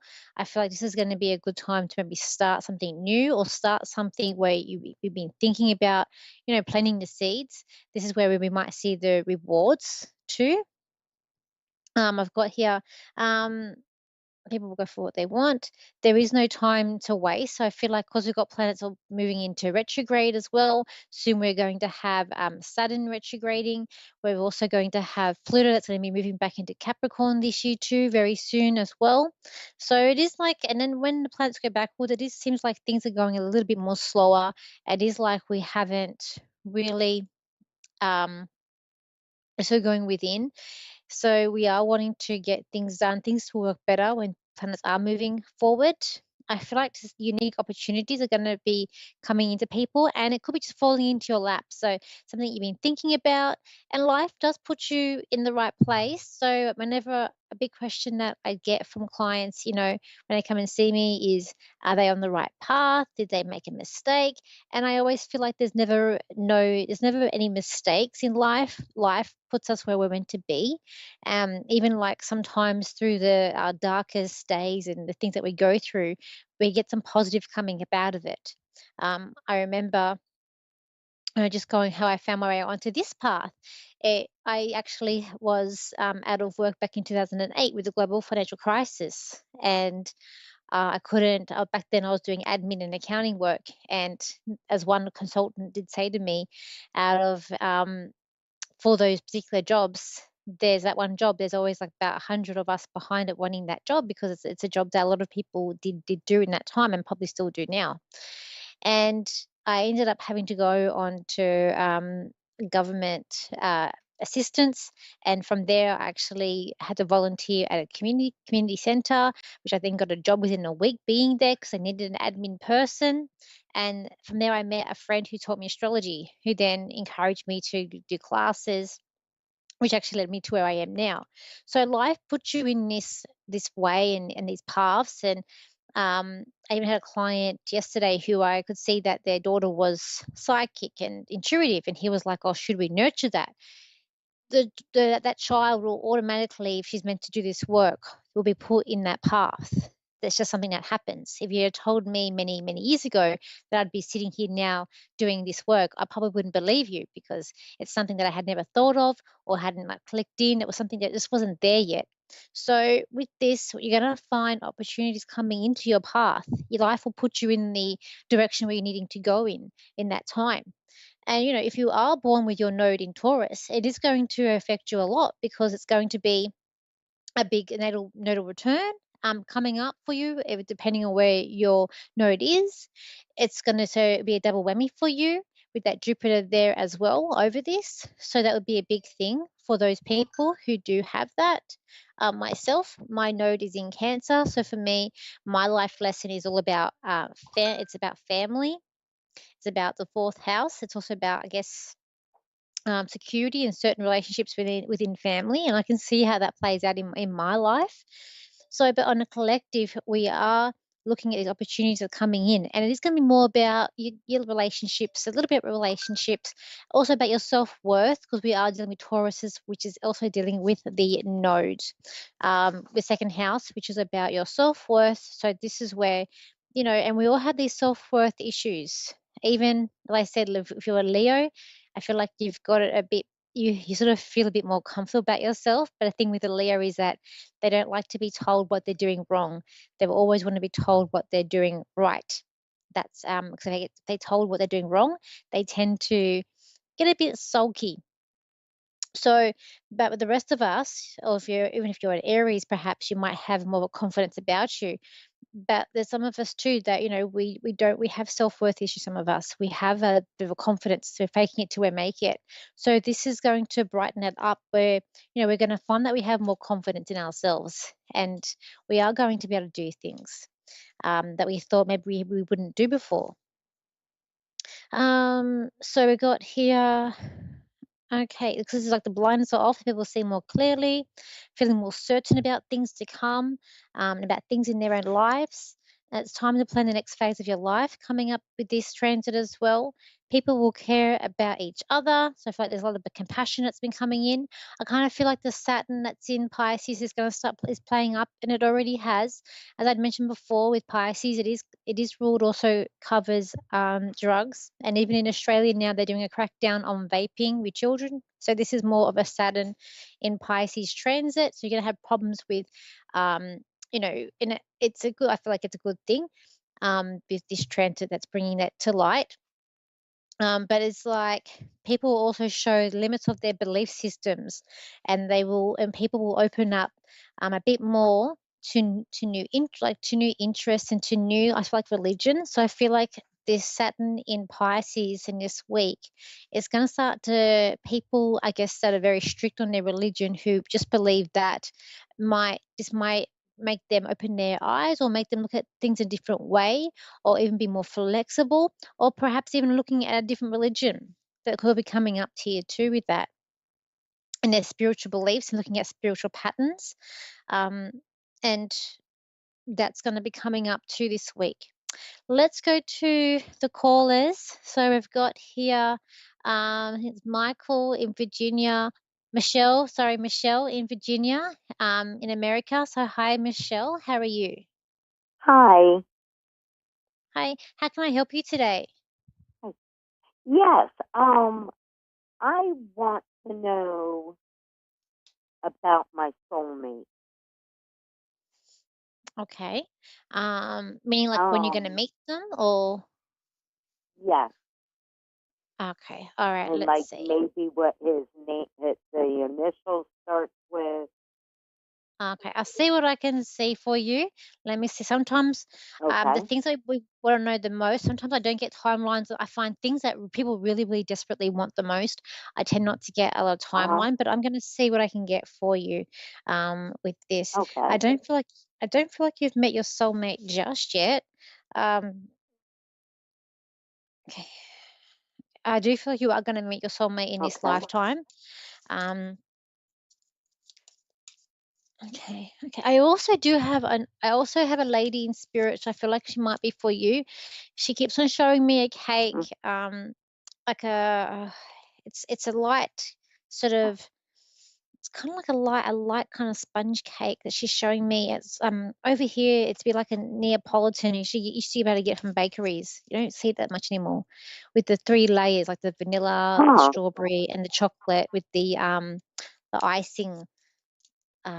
That's with it. Like usually here it's a pink icing, but it's a particular. The cake is a particular dense. It's like a fluffy cake. Yeah. What does she look like? She's skinny. This lady likes to take her times in doing things because she likes to want to get it done right. She does have a lot of patience. I do feel like she had mobility issues when she was older, because she showed me with a walking frame and she's just walking slow. But I feel like this cake is like a birthday cake. So I don't know if it's a birthday that's coming up around you, because she's like lighting the candles on the birthday cake, and she's okay, she's sending a little love to you. Okay, it's a female. Is it your birthday coming up, or a female's birthday that's coming up around this time? My daughter's. Okay, because I did see a little girl with her, because it's a little girl, because she showed me a little girl with a birthday cake in front of her, and she wants to say happy birthday. She could be an auntie, this lady. I am hearing auntie, something to do with an auntie with her. No. Okay, or female. She was old. She's telling me that she was old. And everything had to be clean, spick and span with her as well. She liked things to be clean and cleaning up after herself too. I feel like she was quite modest as well. I don't know. That's okay. That's okay. It may come up after. Okay, let's have a look here. When she's saying to me, you'll meet your soulmate. They're not to come yet. I'm even hearing May, so I do feel like they will come. I feel like it could be next May that they're coming up, or 225. I'm getting like 225. Thinking about May. What you're expecting may not be what comes through this person, but I feel like when you see them, there'll be something about them that connects you like together. I feel like you're going to feel it in your gut. You're just going to feel it, whether it be in your gut. You're just going to have this instinct about this person, and that you're wanting to like be with them, or just want you to know more about them. I do get like knight in shining armor, so I do feel like they are going to be like quite handsome or good looking. I do feel like they'll have light colored hair. Um, you're going through you've been going through a lot to get here. Like I feel like you've kissing like a few toads to get to the point where you are now. This person will have money, like they want to save money, or they like to have money there for like a rainy day. They're also, where's she going to meet them? I feel like you're out meeting them either like in a bar, in a club where you are meeting them. So I do feel like you are out. Um, you could even be out in some sort of like country town or country, because I kind of feel like that there's a country vibe to this club. And this person just, I feel like that comes in. It comes in. They also, I feel like they may have a child of their own. I feel like they have like a son, like a child. I just feel like a country vibe with them as well. But you're going to know, like, you'll be drawn to this person instantly. But I feel like it may not be what you've drawn to before. So I feel like this person is going to, I kind of feel like what this person is kind of like what you're not expecting, is what I feel like. Okay. But I feel like it could be like in a couple, like 2 years time too. Do you see any initial, like maybe his name? I don't really get names. I am hearing Mike, but I don't really get names. There will be some about arm wrestle, so I don't know if he's gonna have an arm wrestle on the night or if there's some sort of competition, but something about arm wrestle. But I feel like he's gonna be very positive. There's a charming. I like his smile. But I'll just leave it there. I hope I've helped you today, and I thank you for calling in. Okay, now we've got the next caller. So this is like Leslie, who's in New Haven, in America. So hi Leslie, how are you? Hi, Danielle. Thanks for asking. I'm doing well. How about you? I'm good. How can I help you today? I was wondering if you can help me regarding my connection with a guy named Daniel. Right now we haven't been speaking. It's only been about like 2 days that we are not talking, but I'm wondering how he's feeling towards this connection, if he's thinking that he wants to walk away, or is this going to make us stronger? Okay, so I feel like he doesn't want to talk at this point. I feel like with him, he doesn't want to. I feel like he's avoiding you. I do see him looking at the phone, but he doesn't want to say anything. And I feel like everything he says is wrong, or it comes out wrong. He doesn't say Yeah. things the right way. But like he tries. Like I feel like he really tries, but it's just like he's not confident or doesn't know how to use his words. It's like you Yes. need to be patient. Yeah, like you need to be patient with this boy. Um, like and I feel like he's writing something. He's trying to like practice or writing something, but he's scribbling it up, and he's kind of feel like this week's going to be a good week for you. Look, I don't know. I feel don't walk away from this. I feel like this is something that I don't feel like it's done yet. You still need to. You're helping each other grow. So Yeah. I get really good cards coming out here with this. I feel Oh, you Danielle, feel it's like the avoiding part is really resonating because he always looks at everything I post on social media. And then like I feel like he's going out of his way to like not look at it. Like why is that he's avoiding it? I feel like it's something about how he speaks. I don't want to say the wrong. Go around the situation. I feel like you need a network, so you probably need to go around maybe people that you know, or he knows. But I get some really good cards. Like I get like this, like unity. I've got like the two like lovers card that's coming out here. So I just feel like it's not over yet. I'm gonna say by June, July, I feel like there is romance, or there is like we're coming back together. Just saying about June, July here, and I feel like but you're helping each other. um I don't feel like he can run away from you though. He can't run away. Like you've kind of got him. So I feel like you do need to discuss things out, but I do feel like it needs to be more face to face than online or over the phone, because it's like you can read him better when face to face. It even could be like 2 weeks or 2 days, like something like 2, where you get to see him again. I just feel not to give up on him. I just feel like he's doing some soul searching. I kind of feel like it's just Thank you. you. I don't feel like he's got eyes for anyone else. I feel like it is just you that like that he wants to be with.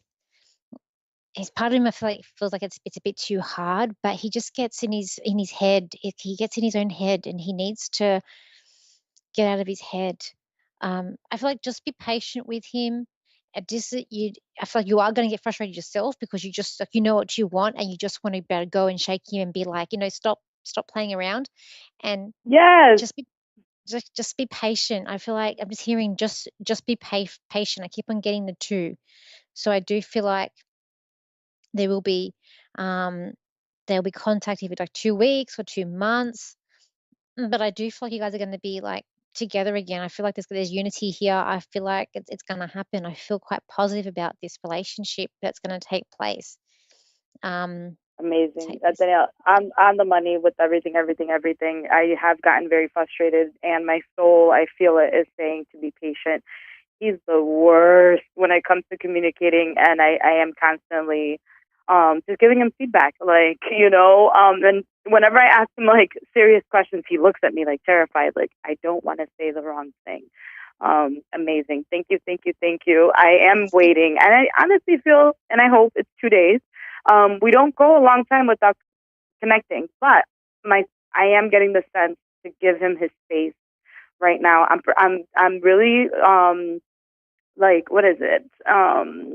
Respecting his boundaries right now. I can sense that this time apart, he's not like, with other women or anything like that. So thank you for validating that. I have been very calm and allowing him to do his soul searching. And you can understand that, if you're a giving person, you have to recharge. So I'm definitely allowing that. Any guidance in general that you can offer aside from Daniel? Because everything like calm my heart. You just need a patient. I just feel like with you, it's just patient. I am seeing a book with the book I see studying. So if it's he's studying or you're studying, I do see it's like studying. Because I actually see with him like he's like a book at a desk. So some sort of studying that needs to take place as well. And I do feel like when's that? September. There's a big leap forward for you in September. So I do feel like there is something coming forward. It is quite positive because I do see you very excited and very happy about September. I feel like because I feel like you have a lot of energy and you want things now. Big lesson for you is just being patient, and that's even other things in your life too. I just feel like because you kind of want to jump to the end and miss out the middle, so you just got to. I feel like I keep on hearing with you patience. Patience is the key for you. Thank you. I have been in my head a lot with the whole Daniel thing, and he just finished a training program, so I don't know if that's like the studying part. That but could be, yeah. I've been reading a book on how to avoid Mr. Wrong and what to do if you didn't. It's really good and insightful on like psychological aspects of a relationship. So I've just been doing that right now, but I am interested in going to school, so it all resonates. My birthday's in September, so I am excited about September. And I can't wait until people make me feel special in September. Good. That's December good. 18th. Just if you ever know how to read an astrology chart, look for where his Mercury is. Mercury, a star sign that will tell you how he thinks and how he communicates. Wherever Mercury in what star sign. Say that again. Like what placement in Mercury he is? Where his Mercury, if it's in Aquarius or if it's in like Gemini, it will tell you how he thinks and how he communicates. But what star sign Gemini is in his birth chart, if you know how to read a chart. Beautiful. Yeah. Okay, we'll look into that. That's okay. All right. Thank you for calling in today. So everybody, we've had an amazing show, and I hope you all have an amazing week, and I hope that it all works out well with this amazing transit that's coming up here with the Jupiter. We're meeting up with the node. And I will see you same time, same place next week. If you want to connect with me, you can. My website and Facebook is Lady D Psychic Parties. My Instagram is Lady DS Psychic. It's in my TikTok, and my YouTube is Lady D. If you can't find it under that, just look up Danielle Psychic. And I hope you'll have a lovely week, and I'll see you next time. So bye for now.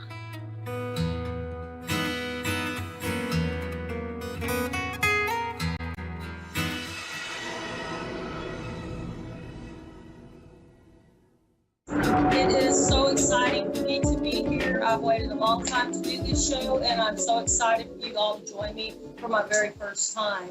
I am Renee Johnson. I am with Full Circle Wellness. I talk mind, body, spirit. It's truth and all things healing. This is a place to feel safe and comfortable. I do take callers at other shows, and it would be wonderful for you to call in with any questions, or if you have I don't know, suggestions even, we are all in this together. And I'm just really excited to be here. So thank you for that. So what I'd like to talk about tonight is what's the dearest to my heart is mind, body, spirit. We all talk about our bodies and how we look and our appearance and, how we dress and this sort of thing. And it's interesting to me that oftentimes people don't really talk about their spirit, about their gift.